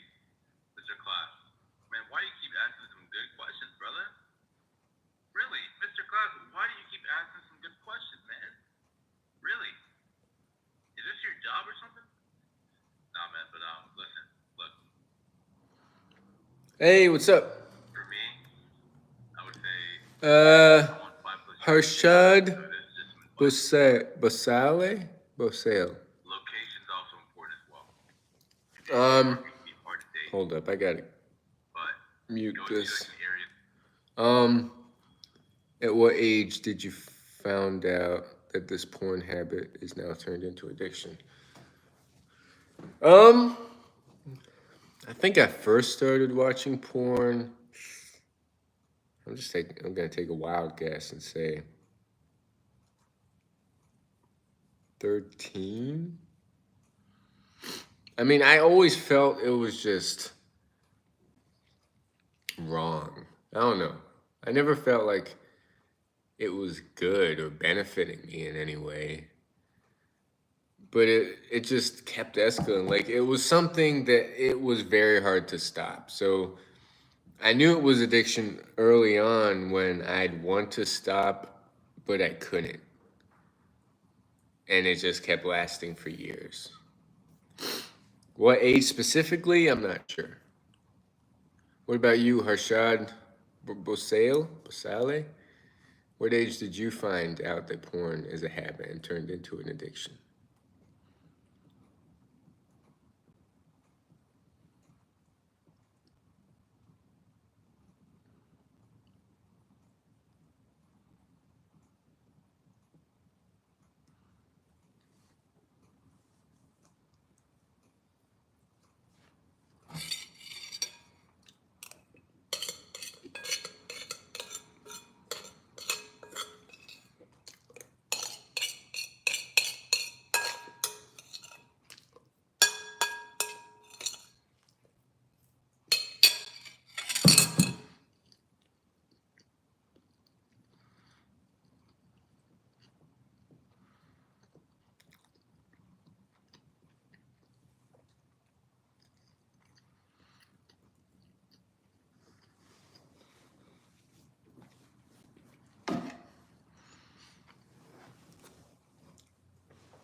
To tell you straight up, yeah, I know some of you may not be African American. It is what it is, but what I've noticed in the African American community is that when it comes to sushi, people say, "Oh, raw fish, raw fish."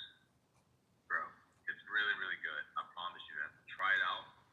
I got my stepfather to try it out. He can't get away from that. It's so good. It's so good. Mr. Class, I should become an interviewer or start a podcast. You should do it, man. Those are some really great questions, bro. Really great questions, bro. That's good advice and the total opposite of what the hood culture presents. They move to big cities, etc. Bro, I had some of the best um,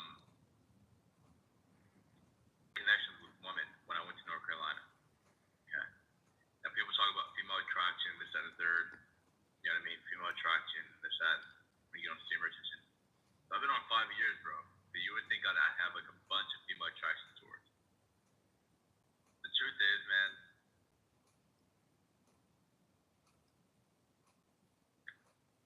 you want me to tell you? Put in the comments if you want me to tell you the truth about female attraction. Put in the comments down below. If you want me to tell you the truth about female attraction, put in the comments down below.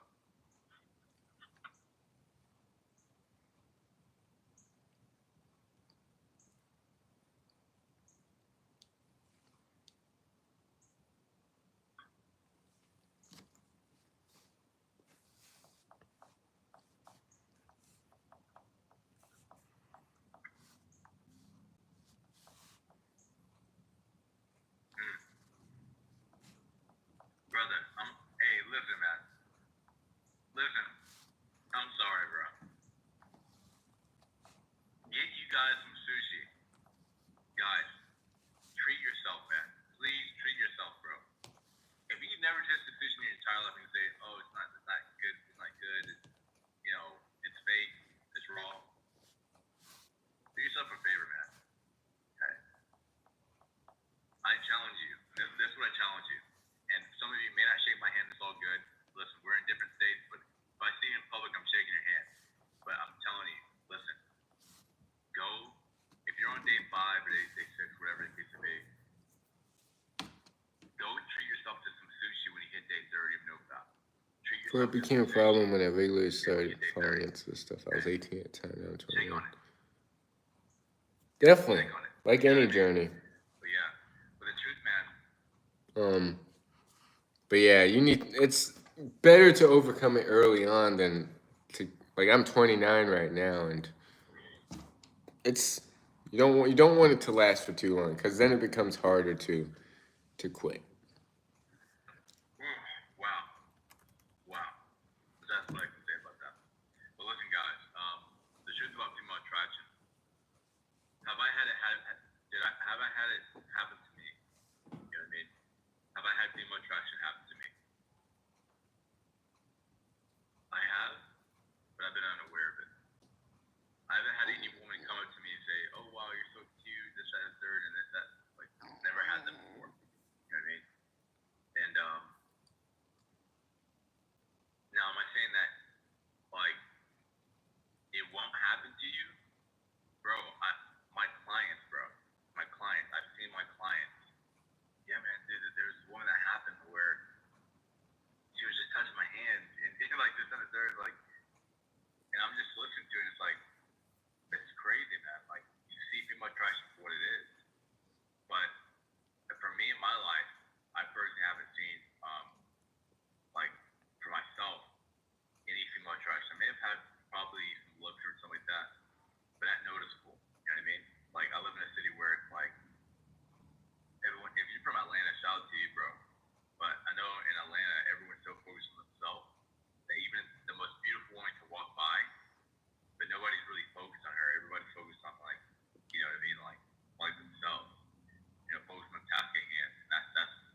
friends now online that are also on SR?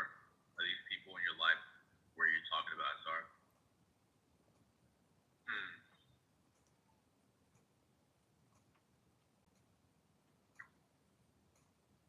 No, and that's sad.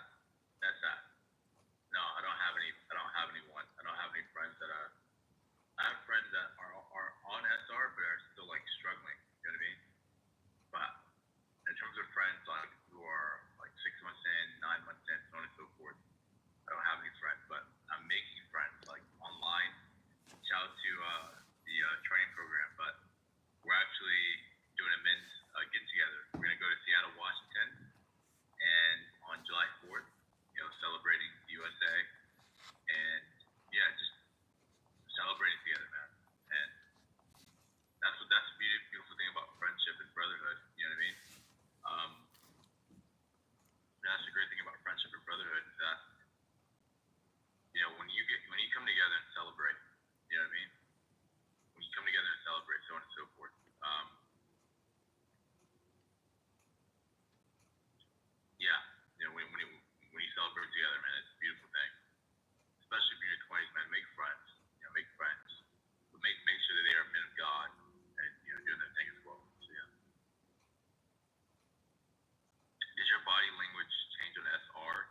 jealous. And last question, guys. Okay. How not to get jealous when other people have things you want, a beautiful wife, more money. Think nothing but good things about yourself in your current situation. You have all of your limbs. You're a man. You should be, just show gratitude for what God has given you. So I have a gratitude list that I read every single day.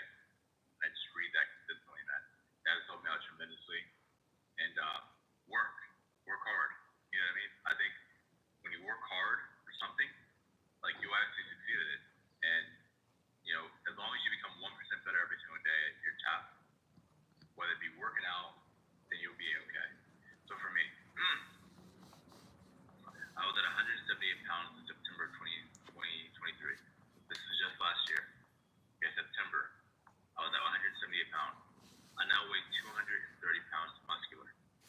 So I could have easily just sat there and looked at other people and said, man, like this guy that went 90, this guy that went 95. But I had to put in the work. I promise you, man, when you put in the work for something,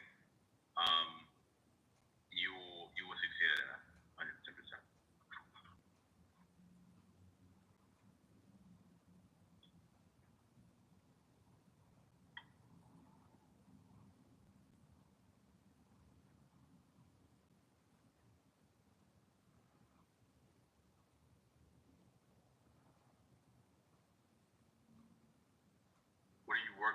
What are you currently working toward?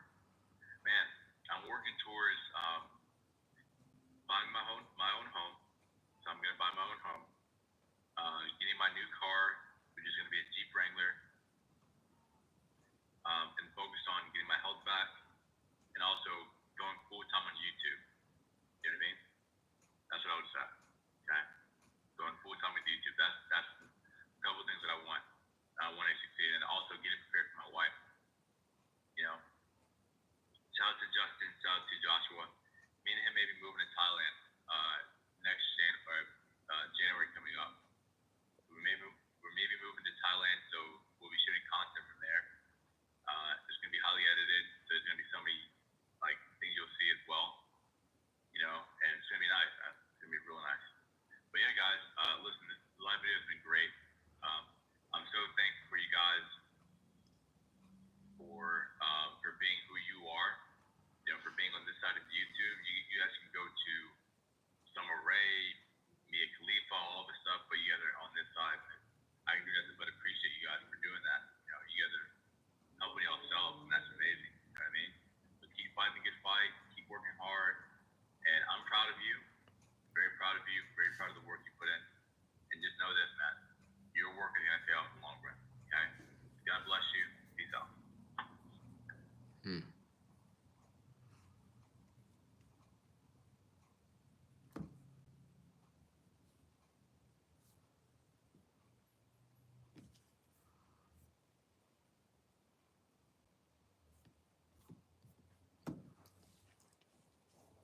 Says I got 2 people watching. Who's watching? Who's watching this live stream?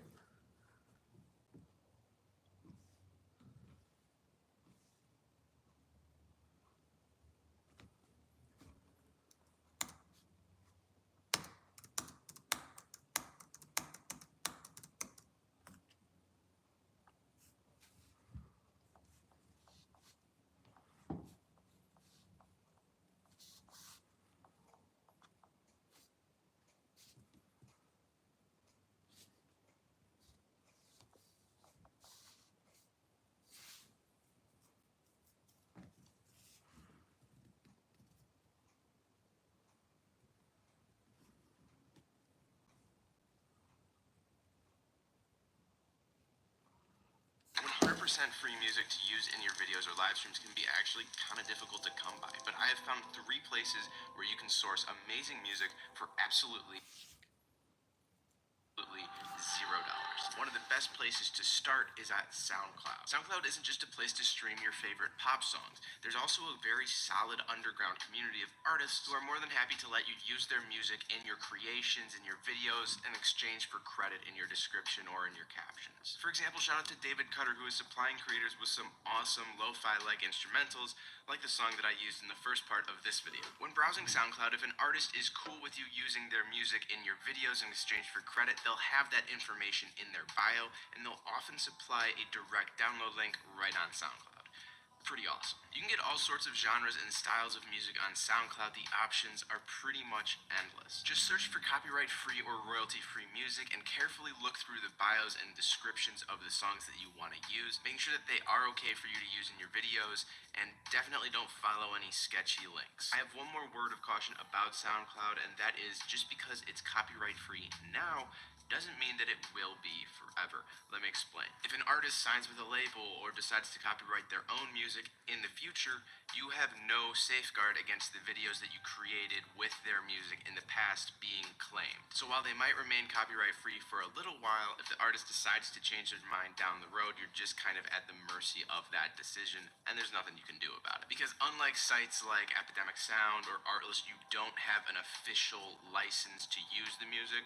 It was just sort of an unwritten agreement between you and the artist that said you could use it. Just something to keep in mind. I have been burnt by this in the past. I also recommend that if you're sourcing your music from SoundCloud, you leave your uploads unlisted for a number of days just to have that check to be sure that any of the songs that you used aren't copyrighted now, because the SoundCloud listing was just not current. If SoundCloud seems a little risky to you, or it's just not your cup of tea, then you might want to download music from YouTube's audio library. YouTube itself has a library of music where popular and Creative Commons artists can make their songs available for free or for a certain fee. Some songs have a totally flat fee, and others are based on the reach of your channel. So a song that might be totally free for a really small YouTube channel could cost a channel with 1 million subscribers like $100 to $1,000 to license the song. It's just a total range. Regardless, this is a massive improvement to YouTube's old music library, and it can give you access to a lot of songs totally for free. Just adjust the price range all the way down to $0 and browse as you normally would.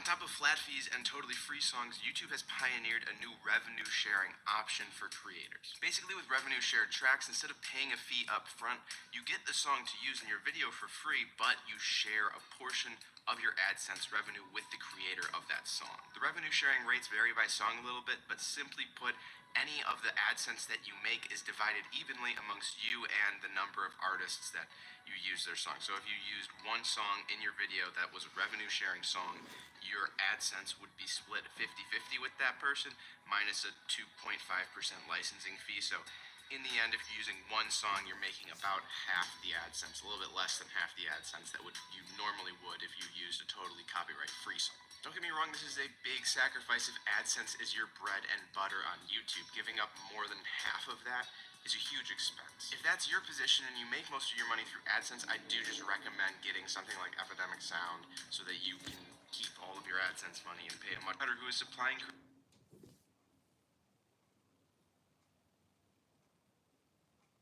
feature, or to use a screen recording software like OBS to capture the video and the sound coming through your speakers. This YouTube option is very similar to SoundCloud, but it is a lot better in my opinion for live streamers, because there are a ton of live streams and hours long videos of just copyright-free music looped on a playlist, so that those of you who want to use it for live streaming can just have it running in the background and not worry about it. If that's what you're looking for, give it a shot. But if none of these options are very comfortable for you, or you want to try something else, you should check out this video that I made reviewing all of the paid subscription services for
please subscribe F-Top Review channel right now. Then press the bell icon to get the latest notification. Welcome to F-Top Review YouTube channel. In this video, I will teach you how to download copyright-free music from youtube.com. Channel icon, top right side. Click on it. Select YouTube Studio Beta.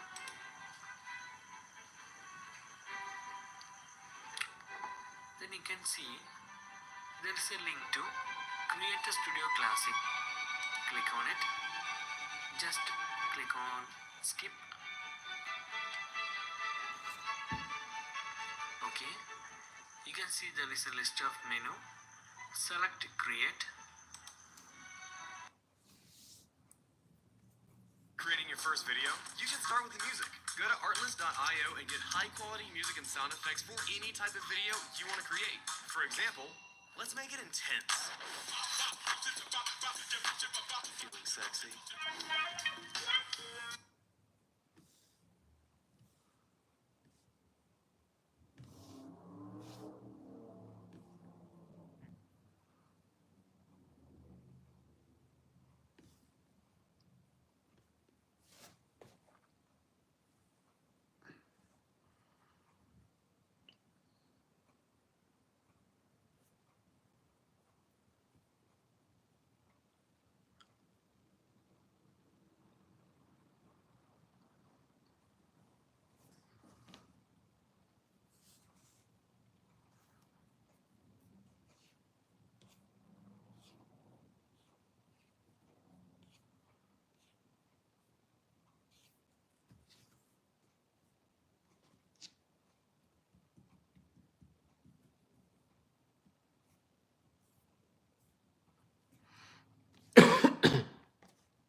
Hi, good morning. It is 9 a.m. I'm at a trailhead and I'm feeling inspired. If you're new here, my name is Christian. I live in a van.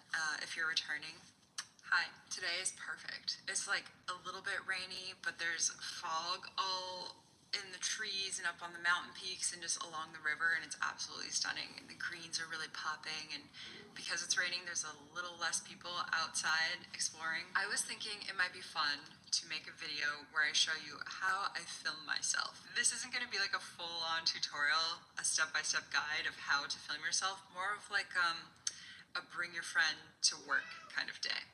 Or in this case, bring your friend to work kind of week, because this will for sure take me at least a couple days to film. So when I'm trying to film myself, it's already a little bit challenging because I am in a small space, so you don't always have natural light. Tripod legs don't necessarily extend. Filming myself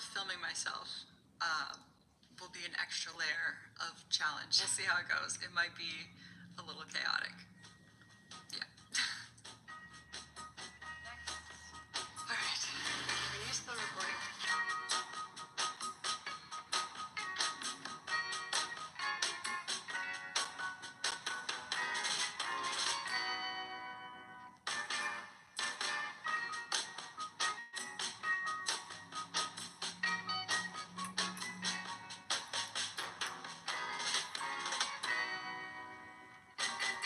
We are going to need a variety of cameras to make this happen. A few different tripods and a lot of storage. Since I want to film myself filming myself, we're going to want a main B cam. I'm going to use the iPhone 15 Pro. It can shoot an Apple ProRes log, which means we can get some higher quality footage that we can play around with a little bit more in the editing process. But those file sizes are huge. This is the Samsung T9 4TB SSD. I have a USB-C hub here, which allows me to plug in the SSD, and also an external mic here on the bottom, which I have clipped in here. So even if I'm like 15, 20 feet away, you can still hear me just as if I was standing right next to you. Because when you're filming by yourself, there's a lot of running into the shot, running out of the shot, running over here, running over there. A lot of the times my footage is 1 to 2 to 3 minutes, and ultimately I might only use like 10 seconds from that I have to cut down, but it has to be recording the whole time, which is why this SSD is really, really helpful. Your phone will die well before you actually fill up this 4TB drive. If you don't have a way of charging your phone as you go, or you don't have a setup like this where you can attach a charger, you can get the 1TB drive and you'll fill that up before your phone dies. Hello, hello, hello. Such a good look. Can you even see me? We got forests everywhere, we got mountains out there. All right, so I found this really cool road. It's like tree lined. It's really, really pretty. Here's the road. See all the tree cover, and there's power lines. If I set up my tripod, you're gonna have kind of like a weird angle. I think I'm gonna pop up the drone and have it hover and then drive down the road. Just see how it looks.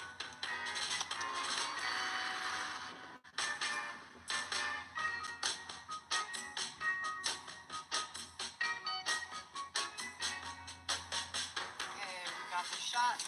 So this is a lot of what filming yourself is. Running back and forth, driving back and forth. Definitely can get a workout. Okay, so here comes a car. So it's a really good thing that I popped up that drone high enough that it wouldn't be an issue. No, he's taking my pole off. Crap, okay. I don't know how I'm gonna get my drone now. Guess I'll try going here and flying it down. No one on this road, and suddenly someone's like, I'm gonna park in the one spot that I have my drone. Perfect. Okay, so yeah, that person probably parked there because of the drone. Maybe they live on the street or down the road and they're like, what is that? Try to set up a shot and you get everything like just as you want it. And right when you're about to start filming, someone just like comes up and it's like, oh, what are you doing out here? Oh, you're a photographer. Cool. Oh, what's your favorite place? And then like 30 minutes goes by.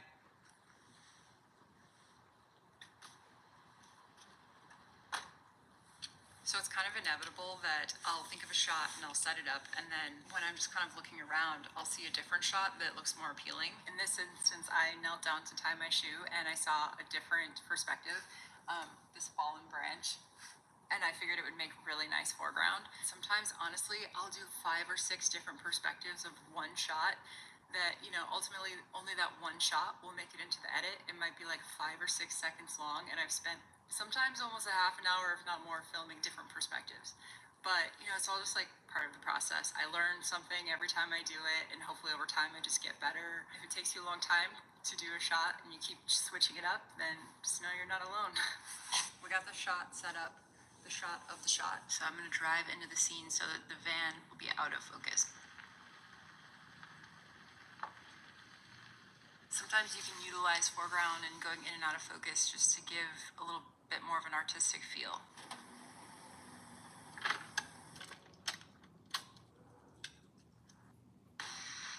The future of your business is here. With Wix, get advanced AI capabilities.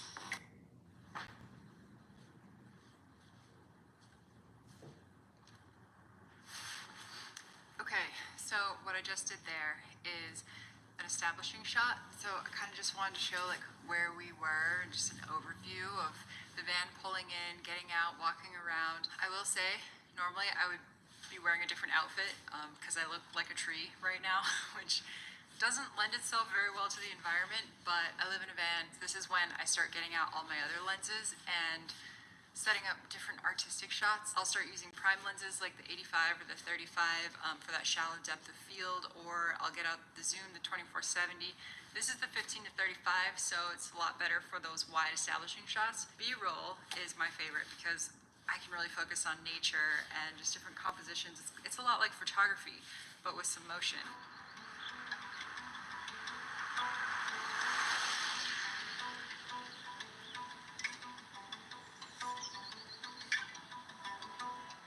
Creating a film is like piecing puzzle. In nearly every step of the process, you're solving problems. Lighting might change, weather could shift, you miss focus, or equipment can fail. But how do you complete a puzzle when you're missing half the pieces?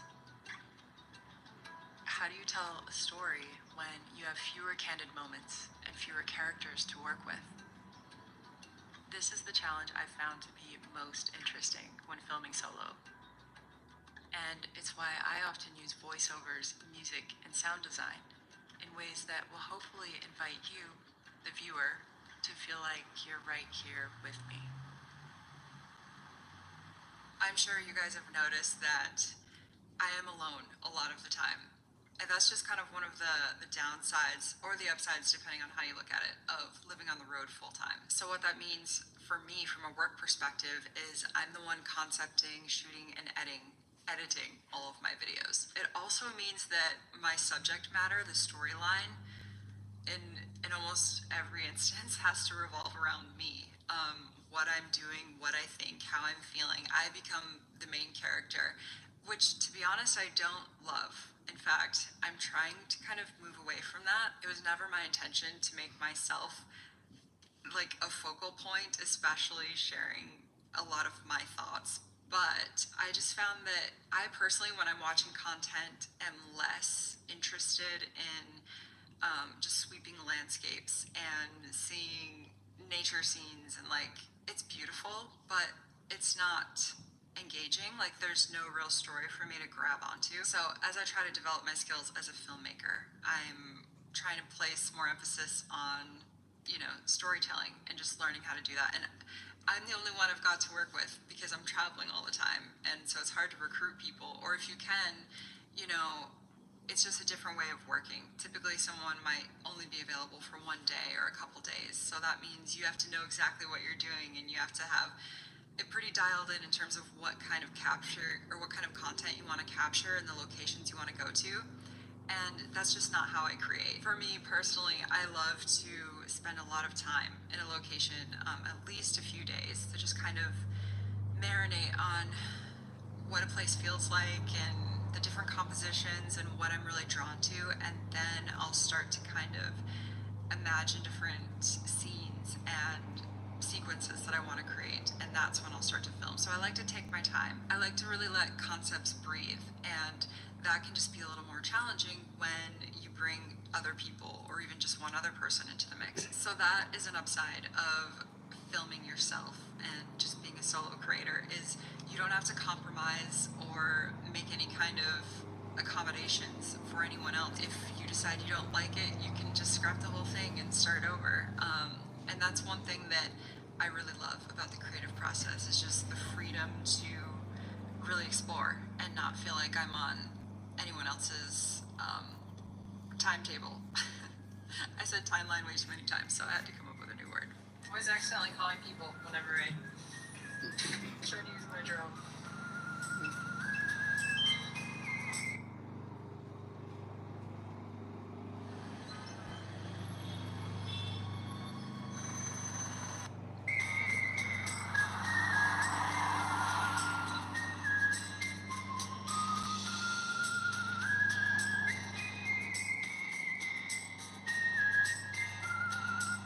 Those mountains out there look pretty frosty. I want to punch in.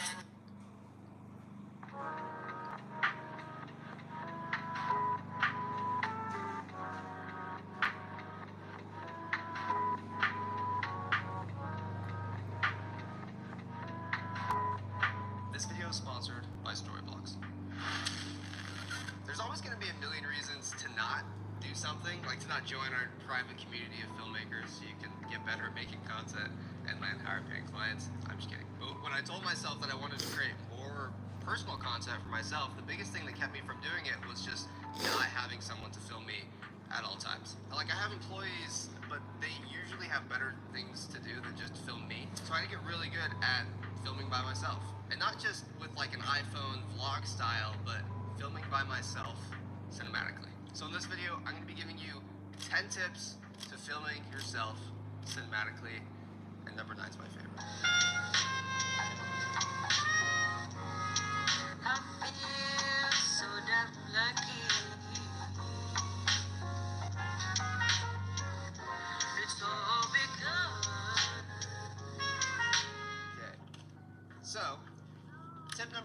here is using unique camera angles. So mounting your camera in places at angles that you wouldn't normally see in videos. Like a top-down shot, your cutaway shot, you get the idea. Now filming yourself static with a tripod can be pretty boring, so you do have to spice it up, and that's where these camera angles come into play. Tip number 2 is creative composition. So the most basic thing to do is actually put a grid on your frame and then put yourself on one of those vertical lines. And on this shot in particular, I'm actually using the leading lines from the car to draw your attention to the mirror and to my face. Sometimes the easiest composition is actually just squaring up with something like the back of the car. This thing needs a wash. It's all because. It's all because.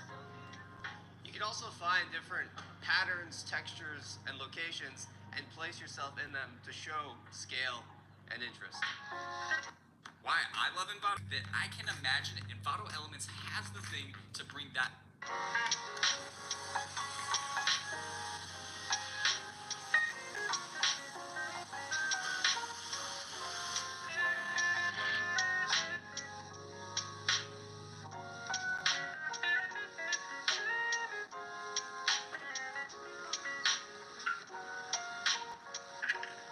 Alright, tip number 3 is shot variety. And I know that sounds kind of redundant because the last 2 tips also talked about getting a lot of shots. But now just take those techniques and get a bunch of shots. You have a lot of footage to work with. You can actually help the retention of your videos. I like to get a main talking head angle like this one, and then another unique angle of the scene, and then a cutaway shot that focuses on a random detail. Because the next tip is using a wireless transmission. Now, I have terrible eyesight, so I actually can't even see my camera's monitor from here. And if you're setting up focus or framing or composition or anything like that, and then you have to place yourself in the scene, you want to make sure that you're actually in the right spot. So instead of hitting record and then running back to your camera, using one of these actually saves a ton of time. This one's great. This one's from Vaxis. DJI also has one, and then some cameras actually have a mobile app that you can use to preview what your camera's seeing. Tip number 5 is clean audio. Now, if you're not talking to the camera, you can probably get by just fine with an in-camera microphone or a shotgun mic of some sort just to capture that ambient audio. But if you are going to talk to the camera like I am now, you're going to want a wireless mic. Mine's right here. It's just a DJI Mic 2 clipped up top. If you want to go above and beyond, you can definitely grab one of these wireless mics, a lavalier, and then use these little fuzzies to actually create a little bit of a barrier between your clothing and your skin so you don't get that rustling sound effect. But for the stuff we're doing right now, totally fine with just clipping this right here. It's not too noticeable. Alright, tip number 6 is the gear. Now, I've been filming this entire video so far on the Canon C70, but I promise it really doesn't matter all that much what you use. So to film myself in my kit, I'll have my camera and my lens. I'll have a filter. This one is a polarizer slash mist. A little bit more on that later. Some sort of fancy mounting if we want to get some cool, unique shots. And then finally, a tripod, because if you're going to be filming yourself, you need a tripod of some sort. This one's the Peak design. Got my wireless transmission as well. Okay, oh, and last thing is actually this right here. So this is actually called the PGY Tech Mantis Pod. It allows you to hook on pretty much anything, and it's a really great vlog or just film yourself type tripod. Really small, fits in the backpack, love it. By the way, after you go through those 10 tips, you actually might want to spice up your editing too. So let me tell you about our sponsor, Storyblocks.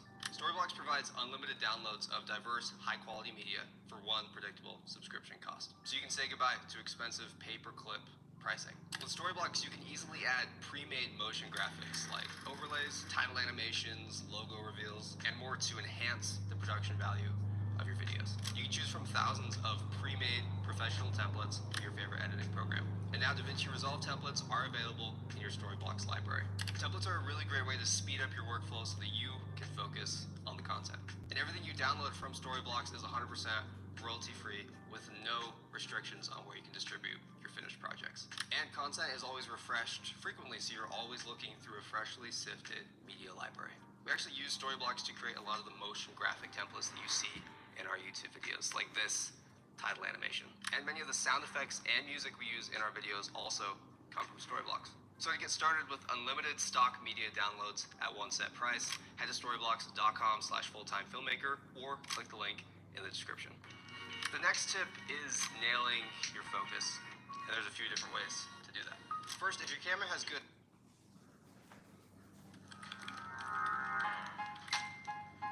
A CRM shouldn't weigh your budget. I want to make something you can feel.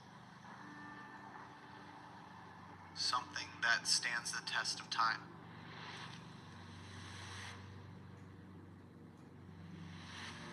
I don't know about you, but I find this beauty in taking ordinary footage that I shot with my friends and turning it into something that feels like it belongs in a movie.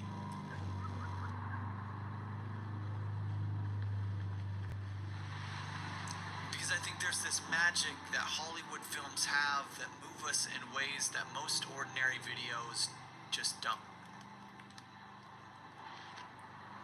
But how can my footage evoke that same emotion? I don't have big sets or crews or the craziest equipment, but there has to be a way for what I create to be more than just a video thrown into the void. Because I don't want to make videos. I want to make true cinematic films that make people feel something real. And I've always looked for the answer to do that. And if that's an answer you're looking for, you're in the right place.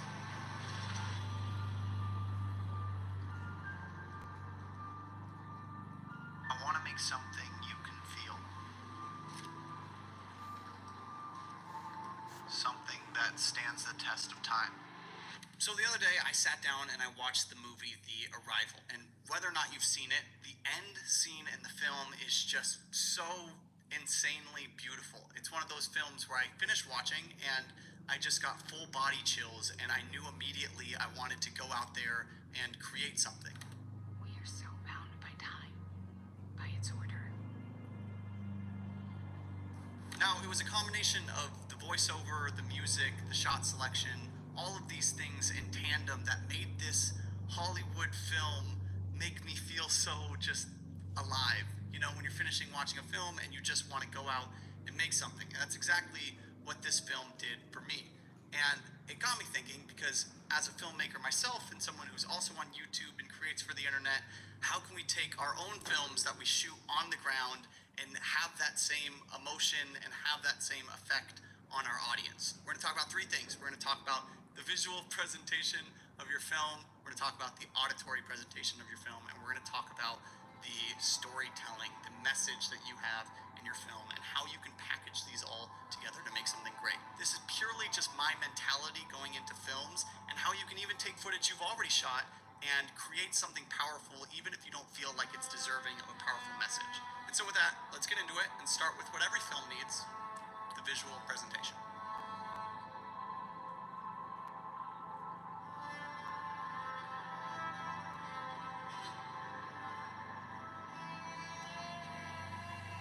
So obviously when we talk about the visual component, we're Yeah, I'm gonna have still to talk live. about shot selection. This is the still core live. component of your film. How you I don't doing, Corey? necessarily want to talk about how to frame things and how to set things up, as opposed to the emotion that's coming across in your shots specifically. For me, I'm always trying to highlight the human experience. So shots of silhouettes, shots of people staring into the camera, as cliche as that might be, shots of people laughing and truly feeling like they're living in that moment. For me, that's going to create a very authentic experience for my viewer. And 99% of the time, I'm not working with models. I'm watching I'm trying to make my friends look like superheroes. solo filmmaking. Turn your ordinary videos into cinematic films. So like how to make your films more like cinematic kind of thing. Which I might need to start learning how to do for my original channel. More like high edited videos, different angles, rather than me just talking and having no edits whatsoever.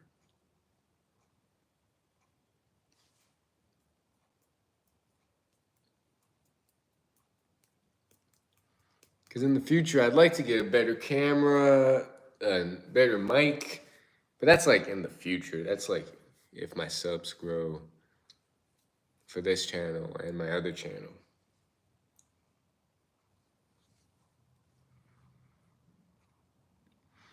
Not necessarily vlogging, I guess vlogging, but just like, I don't know, me doing stuff and kind of documenting that with like a storytelling aspect. I don't know. Less me talking, more of me like doing stuff and talking.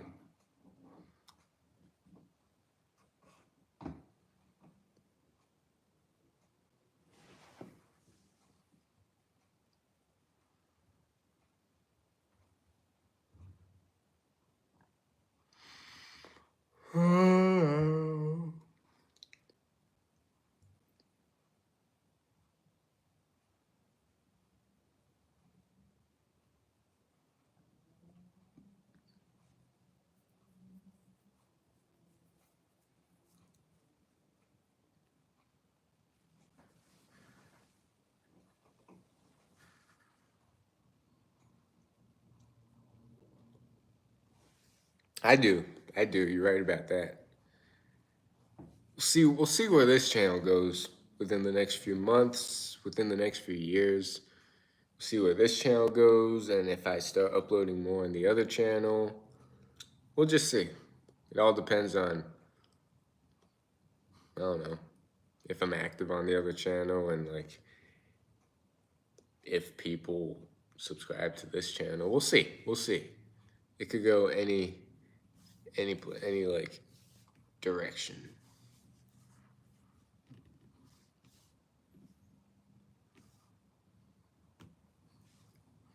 But you're right about that. I definitely have plenty of time.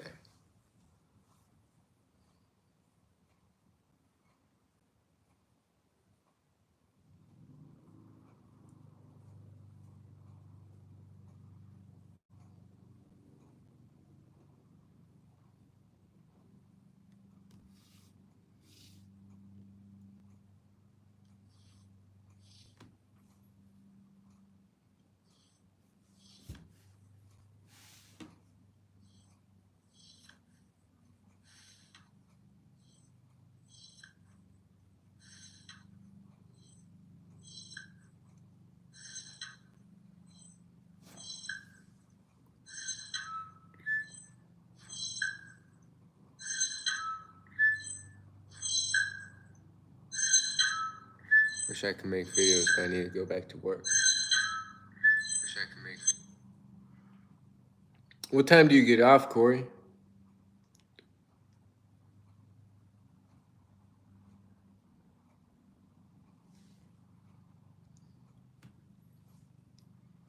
Day 104, excuse my dog in the back, I'm sorry.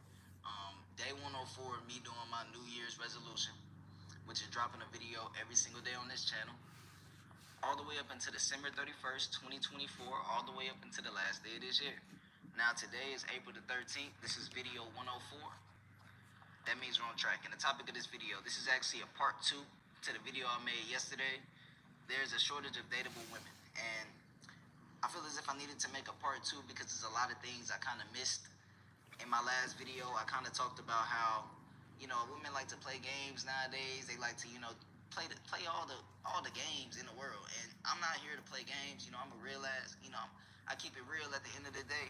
And they just, by keeping it real, that just means I'm not with the BS. If I like you, I'm gonna tell you I like you, and I'm gonna show you. And women, they like to kind of play the game, like they pretend like they don't like you, and they give you the backhanded compliments, this, that, and that's not what I'm looking for. I want a girl that's straightforward, that can let me know she likes me as much as I like her, and it's not easy to find that nowadays, and that's okay. It's just a shortage of dateable women, and I'm not opposed to dating, like I said, but man, it just amazes me how much the dates that I go on is just they're not dateable. And let's get straight into the new things that not the new things, but the things that I missed in the last video. Now, one of the most important things that I missed, I'm 22 years old, right?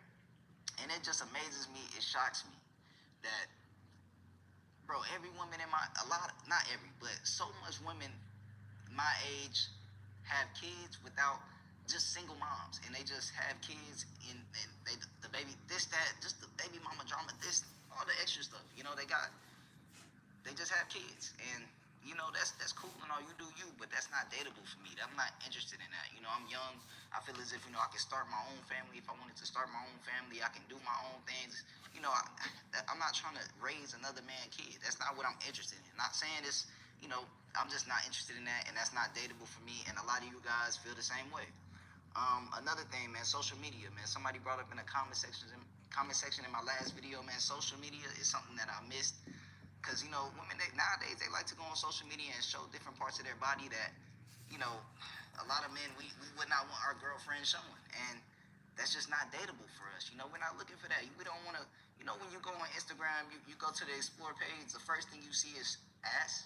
You know what I'm saying? I don't want my girl to be on the Explore page looking like that. And a lot of girls, they find that they just like to do stuff like that. And that's just not dateable for me. And a lot of you guys feel the same. Whoops. Day 104, excuse my dog in the back, I'm sorry. Day 104, me doing my New Year's resolution. Thing, man, social media, man. Somebody, date I go on, I just listen to them talk, and my interest level just goes down, bro, it just goes down. And some girls, they be talking, they sound good. And then I go on their page, their Instagram page, and all I see is ass and titties. Like, bro, like, what the hell? Like, that just disqualifies you, you know? And you know, that's not what I'm looking for in a girlfriend. That's not what I'm looking for to date. And, you know, you do your thing, that's cool, but, you know, you not with me. You know, I'm not finna date you. You know, yeah, man, it's just, I'm 22, man, and it's crazy how, you know, at this young age, so many women have kids that are 22, 20, 21, 19. Like, bro, why do you have a kid right now? I mean, there's nothing wrong. I'm not, but why? You know, like, come on now, it's crazy. I feel as if, you know, man, it's just, whenever you get older, bro, whenever you get in your 20s, mid-20s, bro, finding a girl that's just perfect for you is damn near impossible. You know, and I know everything's not perfect. You might not find a perfect girl, but shit, you want something that's damn near perfect, right? You know, both ways. A girl wants a guy that's damn near perfect. A guy wants a girl that's damn near perfect. And one big disqualification for guys is you having a kid. And almost every single girl I talk to that's around my age, oh, my baby, this, that, oh, my daughter, oh, my son. It's like, oh, man, okay, you're disqualified. I'm just sit here and listen to the rest of this date, then you'll never hear me ever again. You'll never see me ever again. And, you know, it just shocks me. A lot of girls, they like to be outside nowadays. That's just not dateable for me. I can't do it. And I'm 22, we young, et cetera, but I'm looking for somebody that's on the same type of timing as me. You know, somebody that, you know, shares, you know, some of the same interests, has, you know, similar interest, and we're on the same type of energy, and we're both genuine. That's what I'm looking for, but it's hard to find that, bro. I'm not gonna lie. And it shocks me how hard it is to find something like that in this world. But, you know, it is what it is. They say you gotta go to a different country. And, you know, I haven't been to much countries. I've been to Jamaica. I've been to Bahamas. I've been to different places. And, you know, I was young, so I ain't spit game over there. But, you know, I feel as if, you know, maybe I need to explore a little bit. But I haven't really explored a lot of states in America yet. You know, I haven't really been traveling. So maybe, you know, I'm just gonna let the girl find me at this point. Cause shit, me looking for, you know, searching, you know, and this, that, you know, it has not been working. And same for a lot of you guys. Y'all probably, you know, it just ain't been working. And it just shocks me. But that's really it for today. It's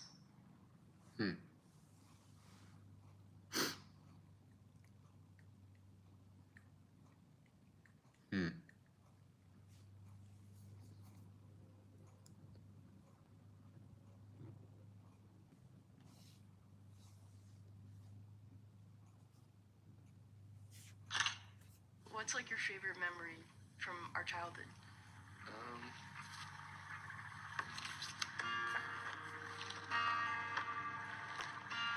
When we would get babysat together and we would build forts, that was a lot of fun. And we actually used a lot of our imagination to like just kind of make something out of nothing, you know? Yeah. It was a lot of fun. I feel like I have memories of you like destroying my fort. I definitely did. This winter, I've been feeling called to look back on my childhood, to remember what life used to be like before before I started experiencing the weight of the world and just all the responsibilities that inevitably come with being an adult.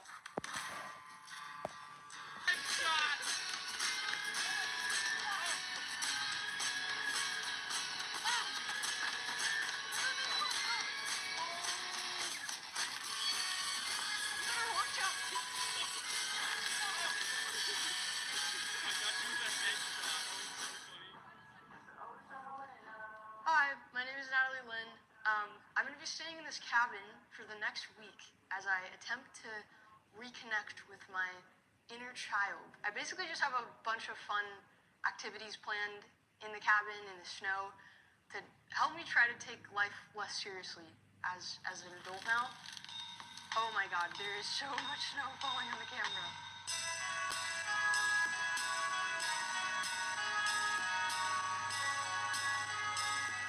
Building forts as a kid was like my favorite activity, I swear, like hands down the most fun I have ever had. I guess I'm just trying to remember, what it was like to be so in touch with my imagination and like wide-eyed about the world and curious about everything. I've made the sides of it, like the barricades to it. This is gonna be the entrance right here, and then I'm gonna hopefully be able to put a sheet over the whole top of this. I got a bunch of decorations as well. These lights and like some pillows I'm gonna put in here. Maybe some of my drawings from when I was a kid, because I brought some of those as well. I got my little frog family in the background. Frogs are my favorite animals growing up. Dude, what is life? I'm literally 22 years old, and I'm in a fort.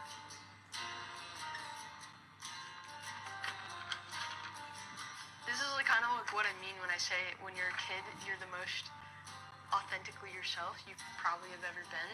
Because you don't have, responsibilities. You haven't experienced the weight of the world.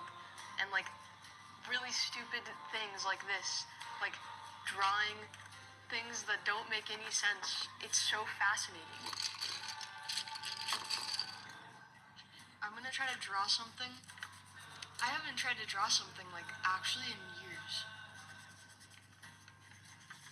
The older I keep continuing to get, the more I realize just how important it is to connect with my inner child. Because I think there's something rather beautiful in seeing the world through the eyes of your younger self.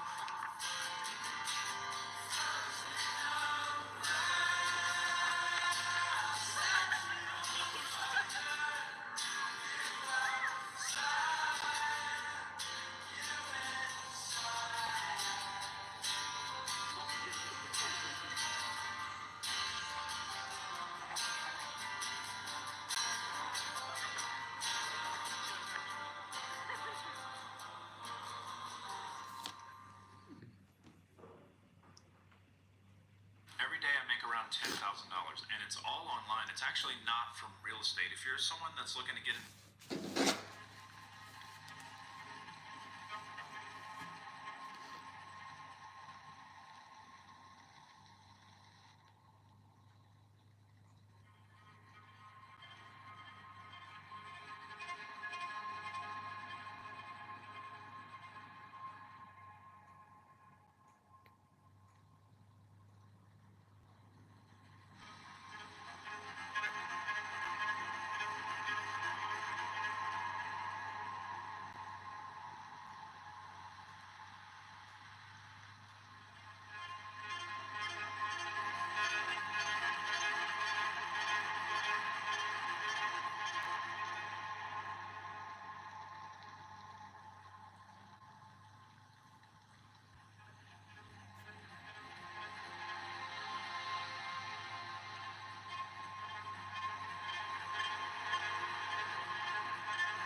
Hey, how you doing, Elastify?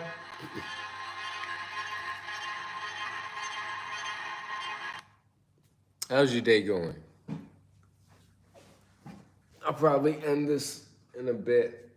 I got stuff I gotta do that I've been putting off a little bit. Plus, I gotta eat something. Drink some water, eat something. Pretty good. I'm pretty good. I'm just relaxing, live streaming, enjoying the day. What else? I guess gotta do my meditation. Gotta do my run still. Eat. Do my daily upload. Shout someone out. I think do 2 more days of shouting people out. Then get back into the daily vlogs of my daily life.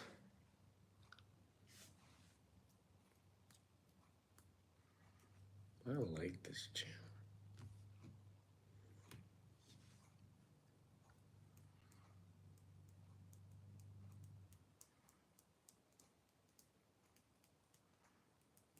Pretty good. How are you? What time is it, Last Five?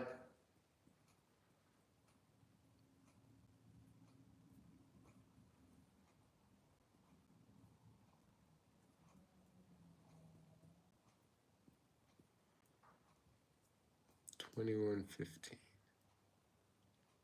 That would be $10.15. Wait, that'd be $9.15. $9.15. Getting late-ish. Yeah. How'd your day go? What'd you do? What'd you do today?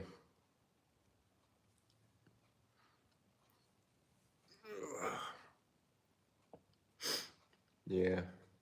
Gotta knock out my run. It's getting late. I don't know. I don't know how many miles I'll be able to get in.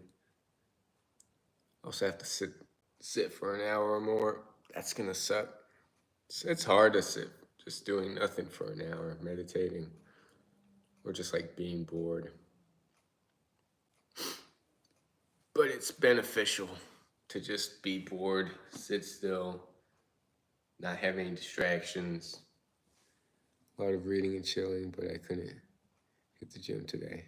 Yeah, I've been slacking with my strength stuff, especially since I've had this like injury that like if I apply a little pressure on my palm, it hurts. So I can't like do push-ups and stuff. But I could do pull-ups. I could do weights. So there's no excuses with that. I could run, definitely run. So I gotta do that.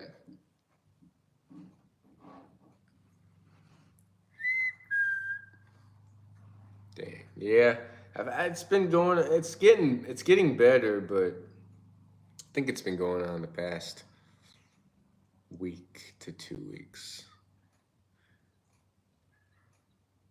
2 weeks maybe.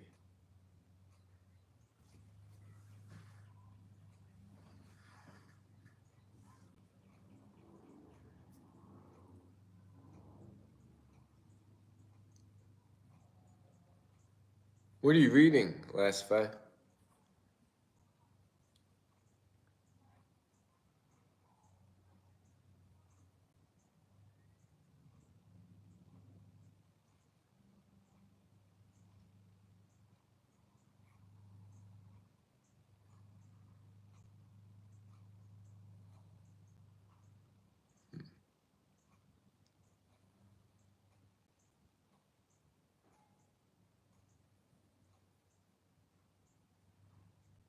The Miracle Morning, a very healthy, productive morning routine. I think I've heard that. I think I've heard about that title.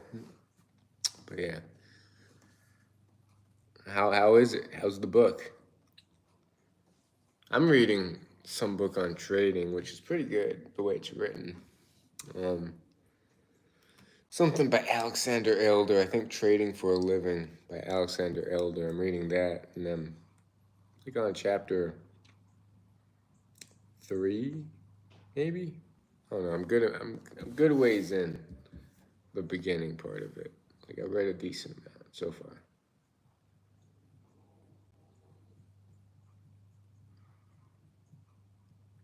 Then I finished my first book this year on the Coiled Serpent. So it's been a while since I've finished a book.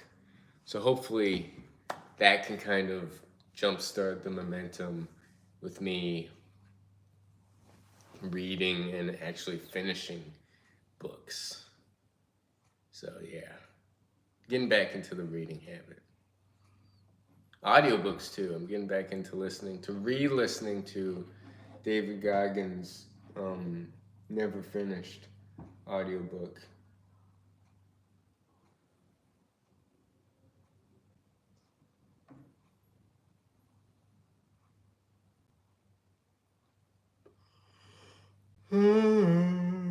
The Alexander Elder, The New Trading for a Living, I think it's called. W. Yes, sir. It's a W.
Oh.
Gonna sleep soon. I'll head off right now. Well, thanks for stopping by, and it's good. It's good to hear from you, Elastify.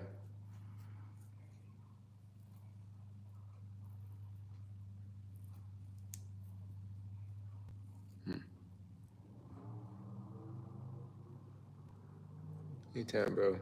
Take care. Hope everything's going well. Yeah. Let's see. See you around. You too. You too, brother. Brother Elastify. Elastify. What's that?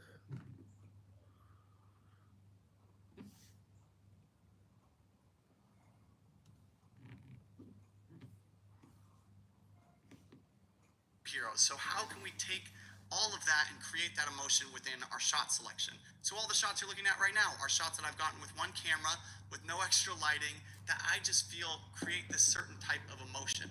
So you have to be very intentional when it actually comes down to choosing the shots in your film.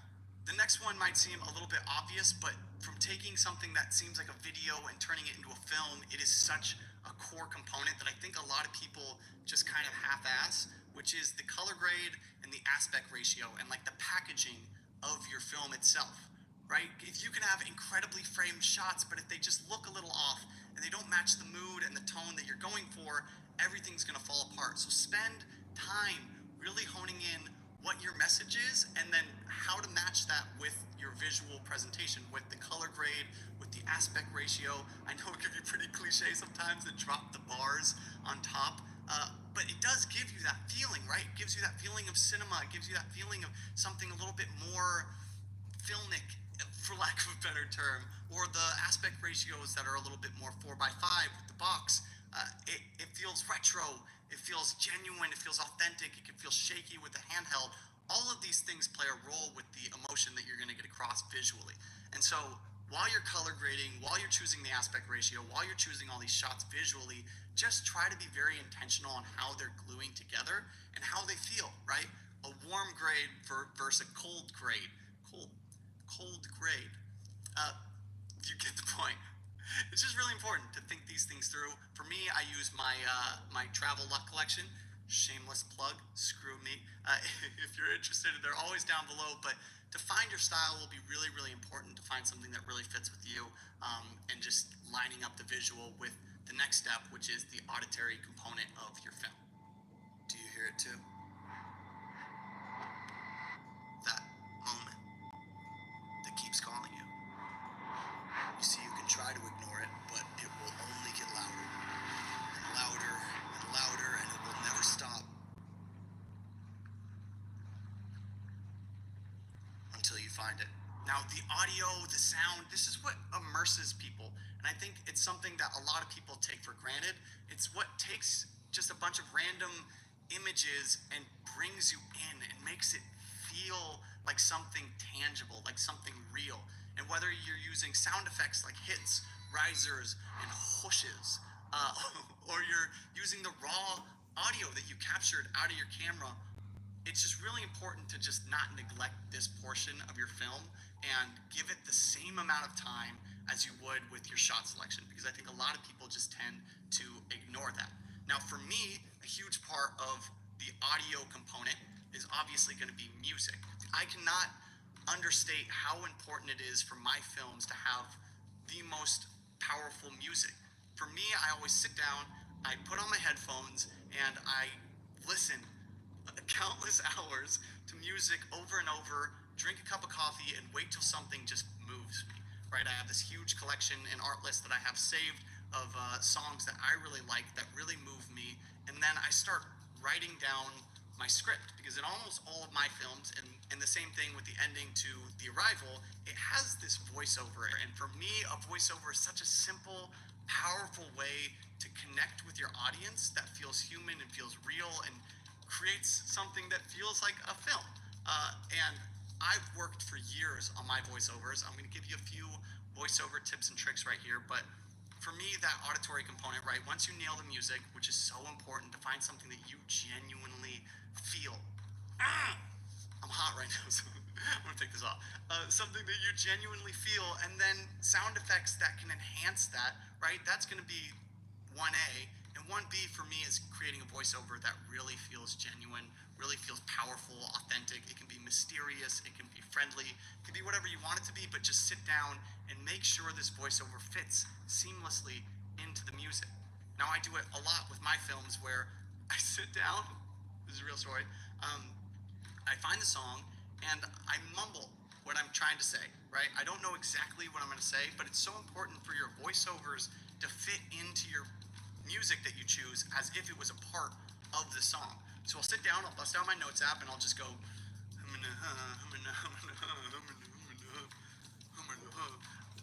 and I know it looks stupid and it might sound stupid in the first version, but you get that pacing and that cadence and that tone, and I heard somewhere, I'm going to butcher this, but like 90% of something that you say is how you say it, not what you say. So really focus on your cadence, your tone, and your delivery of the voiceover fitting into your film, and it just makes for it to be so much more impactful.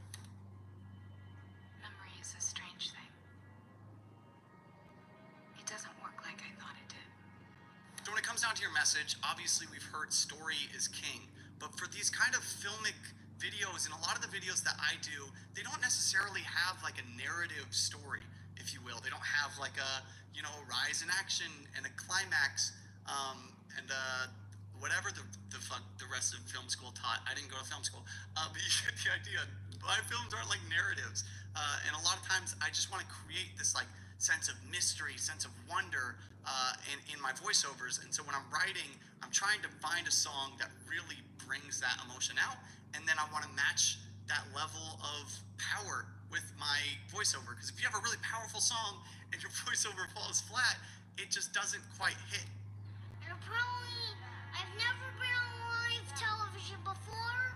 Never ever been on live television. And I think this is where a lot of people screw up when it comes to taking a video and turning it into a film that gives you that emotion, is you're afraid to write something poetic or write something powerful or write something, you know, that really resonates with you, because, you know, and I've gone through this time and time again. It feels stupid. It feels dumb. You sit down, you write it, and you're like, why am I doing this? I feel like a complete idiot. But for me to actually get that powerful Hollywood feeling in my audience, I have to realize you have to go past that. You have to sit down and write something that resonates with you, and you'll know when it does. You won't have to fake it, because you'll hear it with the song, you'll fit it in, and you'll just be moved. At the end of my films, if I'm not like genuinely in tears watching the films that I'm making, I know I can step back and be like, all right, how can I be this moved by my film? And if you're that moved by your film, your audience will be moved by your film. So when you're writing, try your best. It's going to be hard, but to block out all that noise of how stupid it is and lean into the cringy, lean into the cliche, lean into the over the top. Because I think the one thing that Hollywood films have that most YouTube videos don't is, besides money and actors and access to resources and all that other shit, but the big thing is they have this sense of wonder and unapologetic, just like powerful stories to them.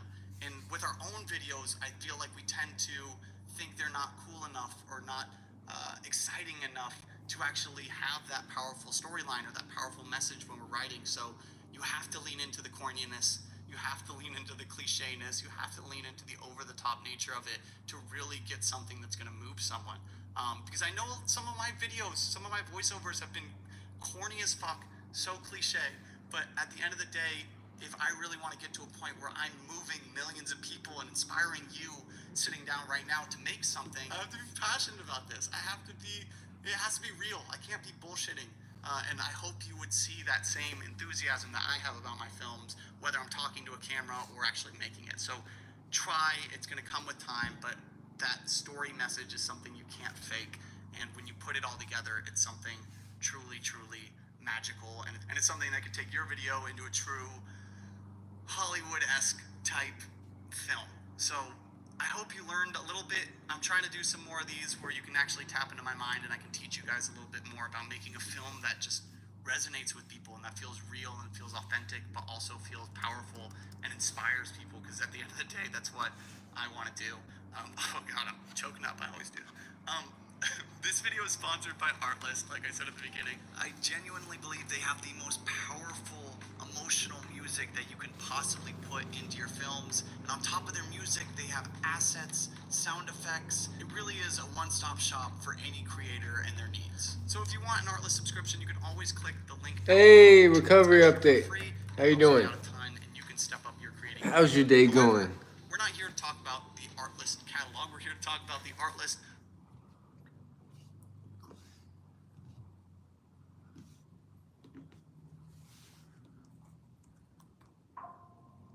Recently, I'm having negative thoughts. Negative thoughts about what? I mean, we all have them, right? Self-sabotaging thoughts and negative thoughts. Exhausted. Yeah, you're aware of them, which is good, and bad thing about negative thoughts is when it gets unconscious or subconscious, and it's just like controlling our lives. Because being consciously positive or trying to like switch the negative, it's not easy, but I think over time it becomes more of like the new norm. Not to say like the negative doesn't creep in every once in a while, but it takes effort to place our focus on positive stuff and about life and never giving up. I feel you. I mean, I had those cycles too, and I have those days too. Because the mind's always just gonna self-sabotage us, right? It's always gonna bring us down, but like it's a part of life. We just have to try to stay positive, because I don't know if it's about getting through it, but like the good thing about those negative thoughts or negative time periods is, I think, to like learn from it, right? To be aware of it, to listen to, okay, like why is this, why am I having these negative thoughts? Is there something I need to change? Do I need to change the way I look at things, right? What's the quote that says, if you change the way you look at things, the things you look at change. So it's about changing your focus, because even if we're having like everything go wrong in life, we don't have the health we want, we don't have the body we want, we don't have the finances we want, we don't have like the career. There could be so much stuff that we can focus on that's like not what we have currently. But I think it's about switching that to what we do have. And every day we have our breath. We have a roof over our heads. We have a brain that can think. We're not limbless. We have all our limbs. I'm sure we have people that love us, that support us. We have every single day an opportunity to change. We have opportunities, and I think if our focus just changes from that of a negative frame to just change it to positive. Easier said than done, but it's just like one thing at a time, right? One thought at a time, one day at a time. Like if we notice our thoughts tend to go negative towards one thing, to like catch it, when it's either small, or to be conscious of it, be aware of it, and to try reframing that to that of a positive thing. Because, right, negative mind won't give us a positive life. Gratitude is a lot. Like I also focus on the negative, right? I focus on what I need to work on. I focus on what's not going right. I focus on, hey, I'd like to look massive. I'd like to be in better shape. I'd like to be more flexible. Like, why is it so hard, right? But then I look back and I'm like, I'm on the right path. I'm grateful for the opportunity to grow. I'm grateful for the opportunity to change. I'm not in a wheelchair. I have my limbs. I'm able to move. I'm able to breathe. I'm able to walk outside and see the sun and see sunlight. Some people are trapped in like hospital beds. Some people are on the street. Some people just have what's that thing that helps you breathe? Like a little thing stuck down your throat to help you breathe. Like, we're blessed. Every single day we are blessed. It's our focus, and like reframing our mind to that of like a gratitude state. And from a gratitude state, we're able to manifest more stuff, I feel. But naturally, the mind's going to tend to want to go towards things that are not positive. So it's work. It takes work to focus the mind on more positive stuff. It's a daily, hourly, minutely journey.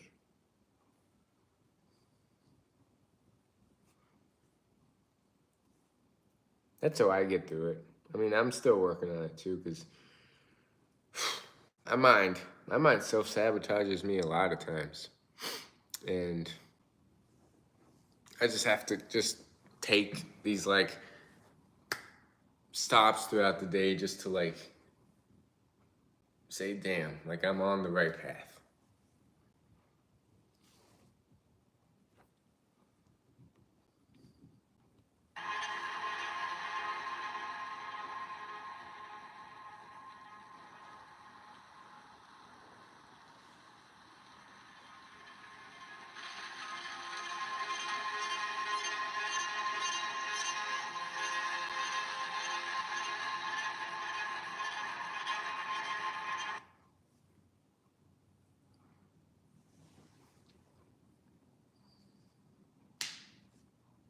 You still here, Recovery?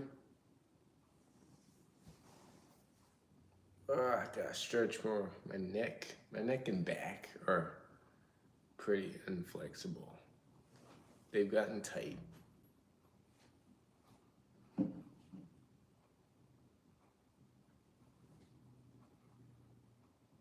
I just feel sad. I mean, it's okay to feel sad. It's okay to have all the array of human emotions.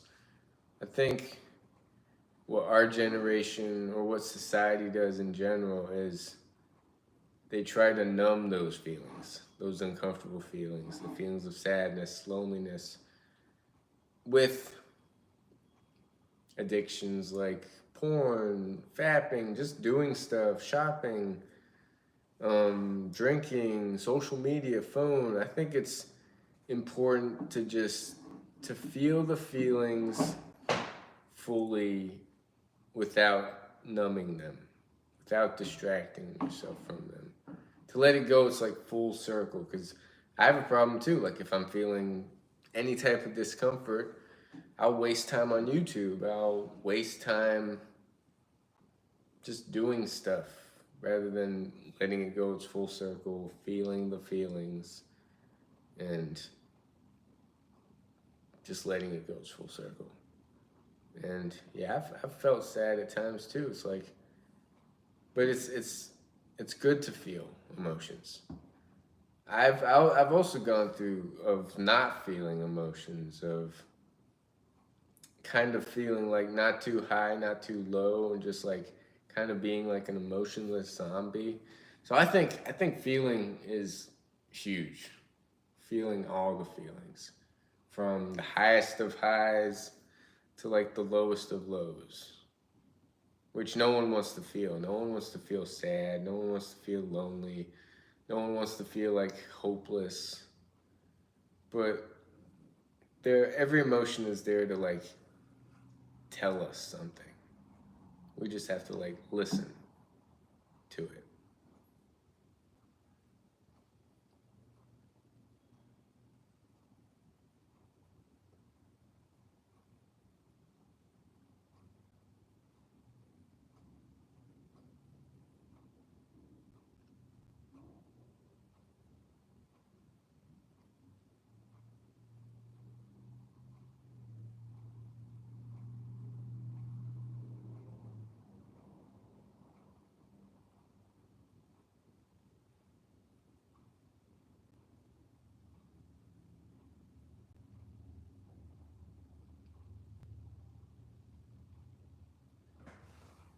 I miss my wife. What happened to your wife, Recovery?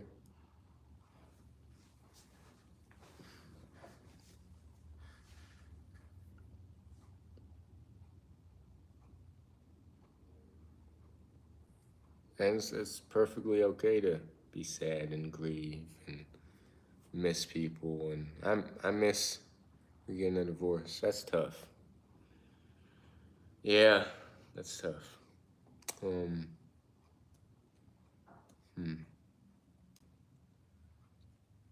but just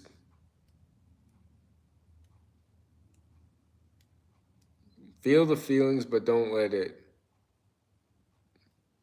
9 years. It is what it is. Like, just don't let it stop you from living the rest of your life, because people can get divorced and be sad for like the rest of their lives until they die. So I mean, people moving on can be hard, and it's not easy, but we all need to learn to move on, and it's not easy. It's hard to do.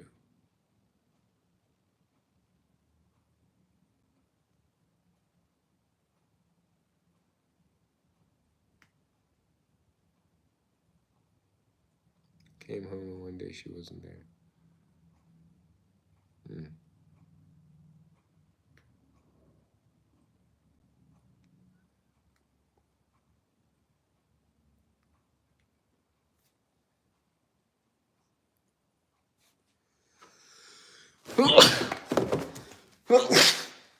Damn.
Thanks for listening.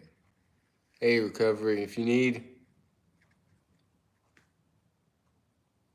I'm always here to listen. And if you need to always vent, like, I even have a Discord channel that you could always vent on or talk on. But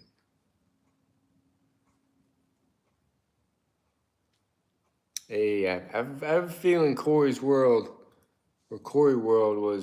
used to have that deer picture on his profile picture, but it would be pretty negative, so I'd have to time him out and ban his channel from commenting every now and then. So that might be the same Corey World, but we'll see. We'll see how it goes.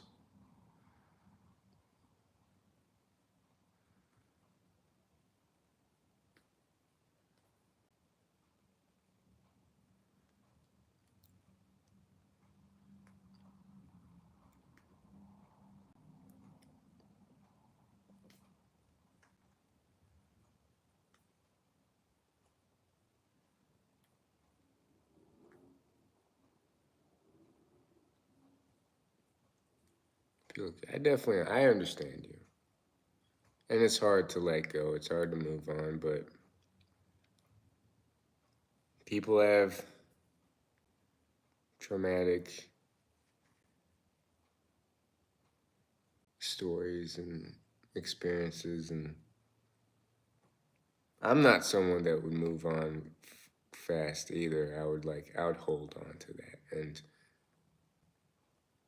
I don't know, try not to let it affect the rest of my life too much, but it would always be in the back of my mind.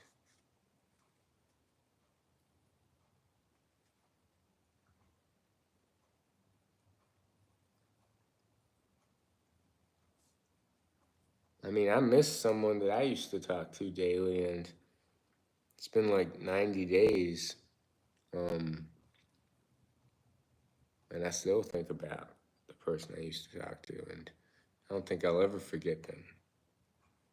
But I still want to be my best self. I still want to go towards my goals. I still want to.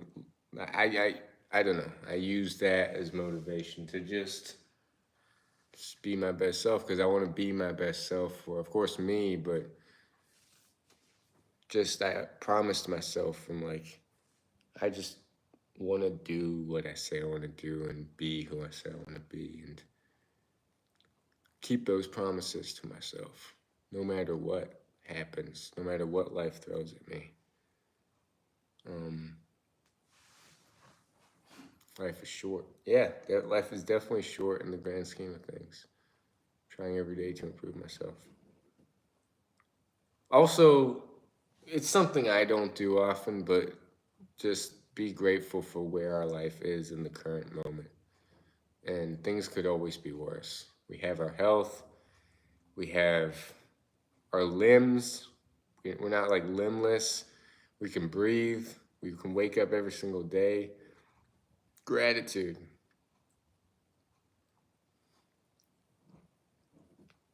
Because things could always be worse. And say someone we care about is not in our lives anymore. Or, like you said, you're going through a divorce. If you cared about her and still loved her unconditionally, yes, it hurts, but everybody's on their own journeys, and the one thing we can't control is other people, other events, other circumstances, but we do have control over like how we react, what it means to us, remembering like the good times from the past, what we reframe our focus on, and just what we choose to do with it. So it's not what happens to us, but how we choose to respond to what happens to us. But sometimes when I come home, I feel alone. It hurts hard, and we have to deal with that, and that's okay. Just feel like feel those hurtful feelings, because like numbing them is just, say, numbing them through porn, alcohol, or drugs, or any type where we want to numb, right? Because we don't want to feel. The more we numb, the more it'll escalate, and it would like destroy our lives in the long run. So feel them, let them go full circle. I'd like to say move on, but I'm not someone that would move on. But I still don't want it ever affecting the rest of my life. I still want to live life, because life is short. Life is meant to have these experiences too, right? We can't. What will you do? Well, I know you. I would. I know I can't. So say I wanted to get back with her, and she divorced me. I have no control. Like I would still love her unconditionally for the decision she made. Knowing that like she wants to move on, so like me trying to hold on is only like holding her back, and myself back. So I would just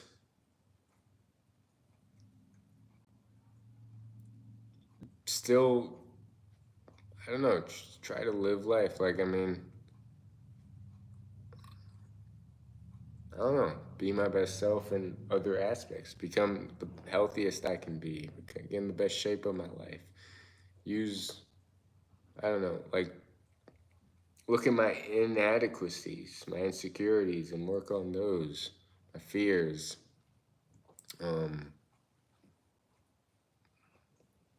I wouldn't let it debilitate me.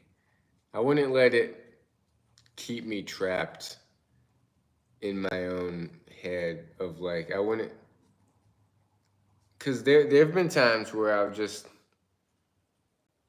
just didn't have the energy to wake up because I was just in that like depressive state. But true unconditional love is loving them for the decisions that they, and then like it's not trying to hold on to them, right? Holding on to them is only hurting them because they want to leave.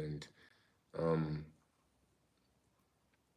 and I've had so many decisions of just trying to hold on to people for my own selfishness in a sense, because holding on to them while they don't want to be there is hurting them.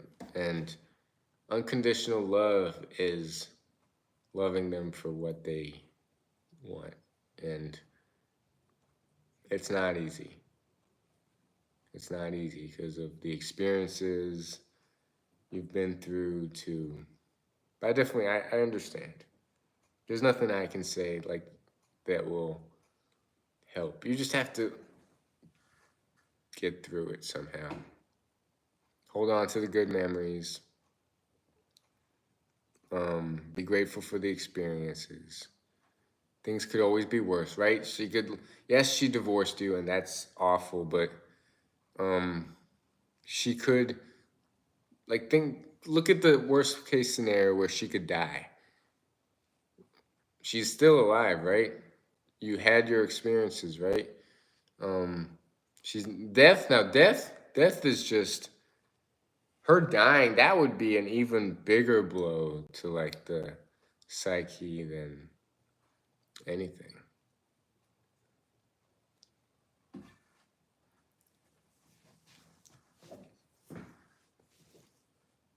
Anytime, man.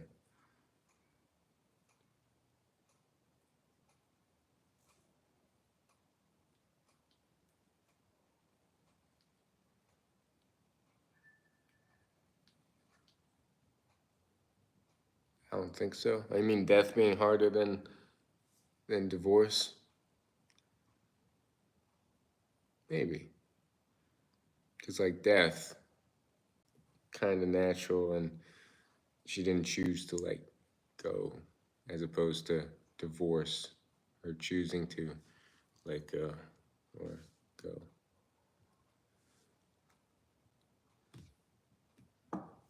Hmm.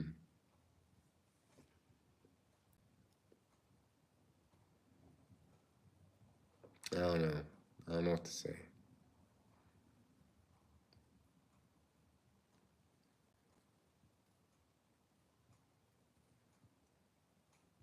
I do. I do. Like I still miss this one person I used to talk to, but I don't know. It's a complicated situation, and I'll never ever really get into the true story of it. But I still hold on to the memories, and I still want to be my best self. Or I don't know. I just want to be my best self in this life, and part of the reason why I want to be celibate, because like if it's not that person, I'm sold on this spiritual celibacy kind of journey, and getting rid of lust, continually working on myself, finding, moving towards my fears, like my inadequacies, my weaknesses. That's what I want my journey to be, but it's not easy. Be more out in nature, experience just, I don't know, go towards like a soulful path of figuring what my body's capable of, what my mind is capable of, challenging it, pushing it to its limits through meditation, through physical exertion, through, of course, the ultra and trail races, and getting rid of like that desire of lust, and I don't know.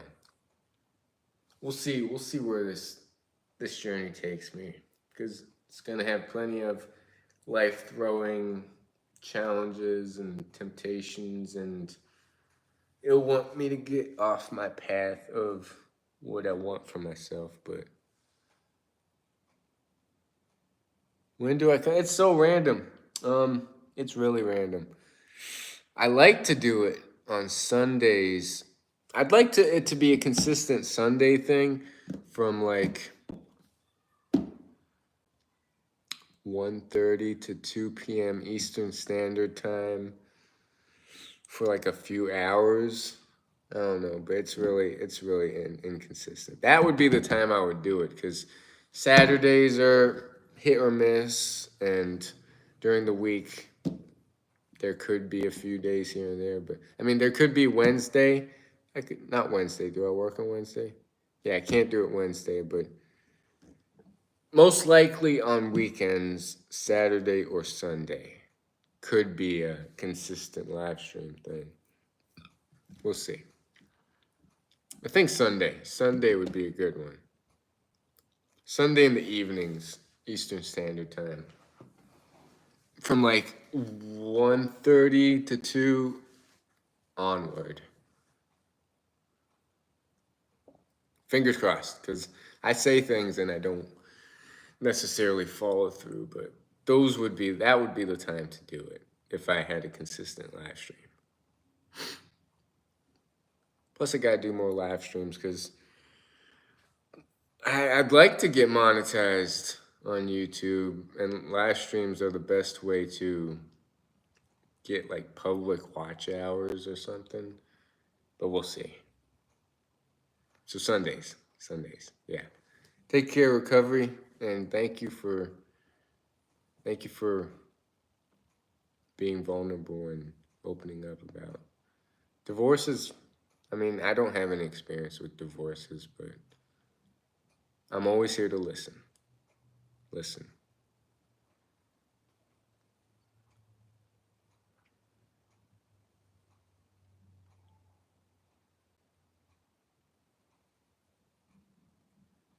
And if you want to join the Discord, which is more active, feel free. I could always like send a link.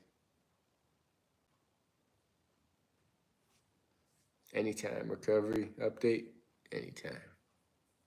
Thanks for being you and just allowing yourself to open up about what you're dealing with.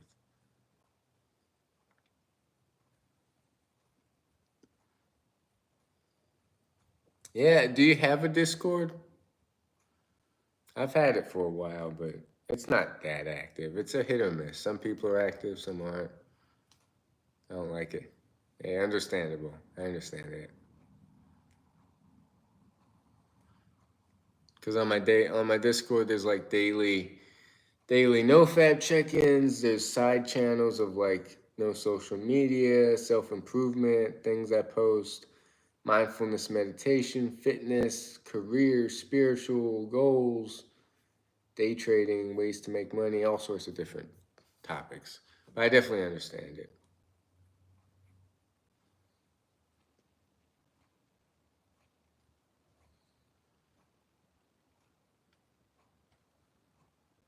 I'm probably going to end this live stream soon, so you came at the perfect time. Take care. You too, recovery. I got to get stuff done. Also, yeah. Got stuff to do. Love to chat. Definitely. Hopefully tomorrow I'll be on. We'll see. Hope so.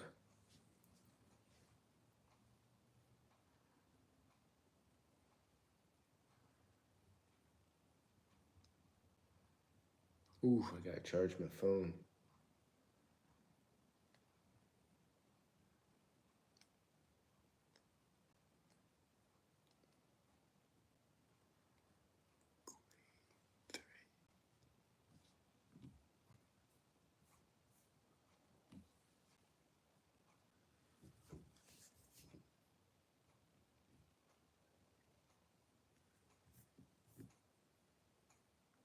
Queen 3.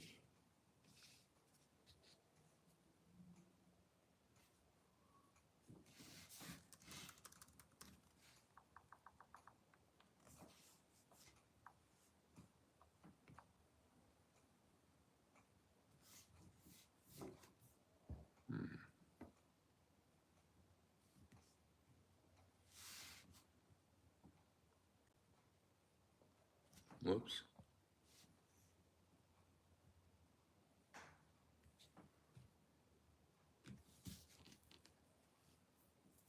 I let AI plan my week and I have zero regrets. So I have a project coming up. So I start by listing the project and setting it.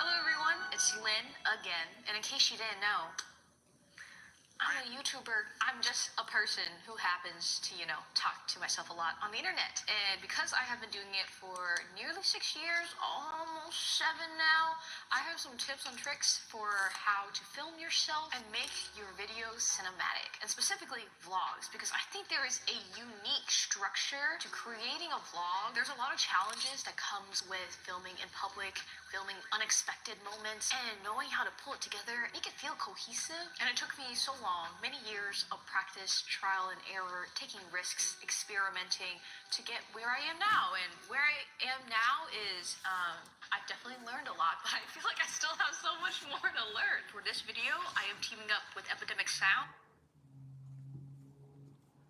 G-Wing 3.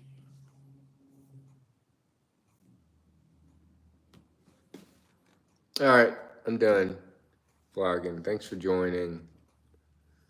I'll keep this up. There's one person still watching.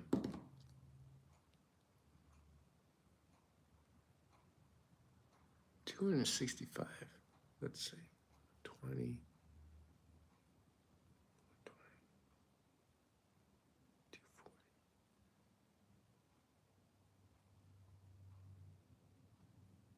240.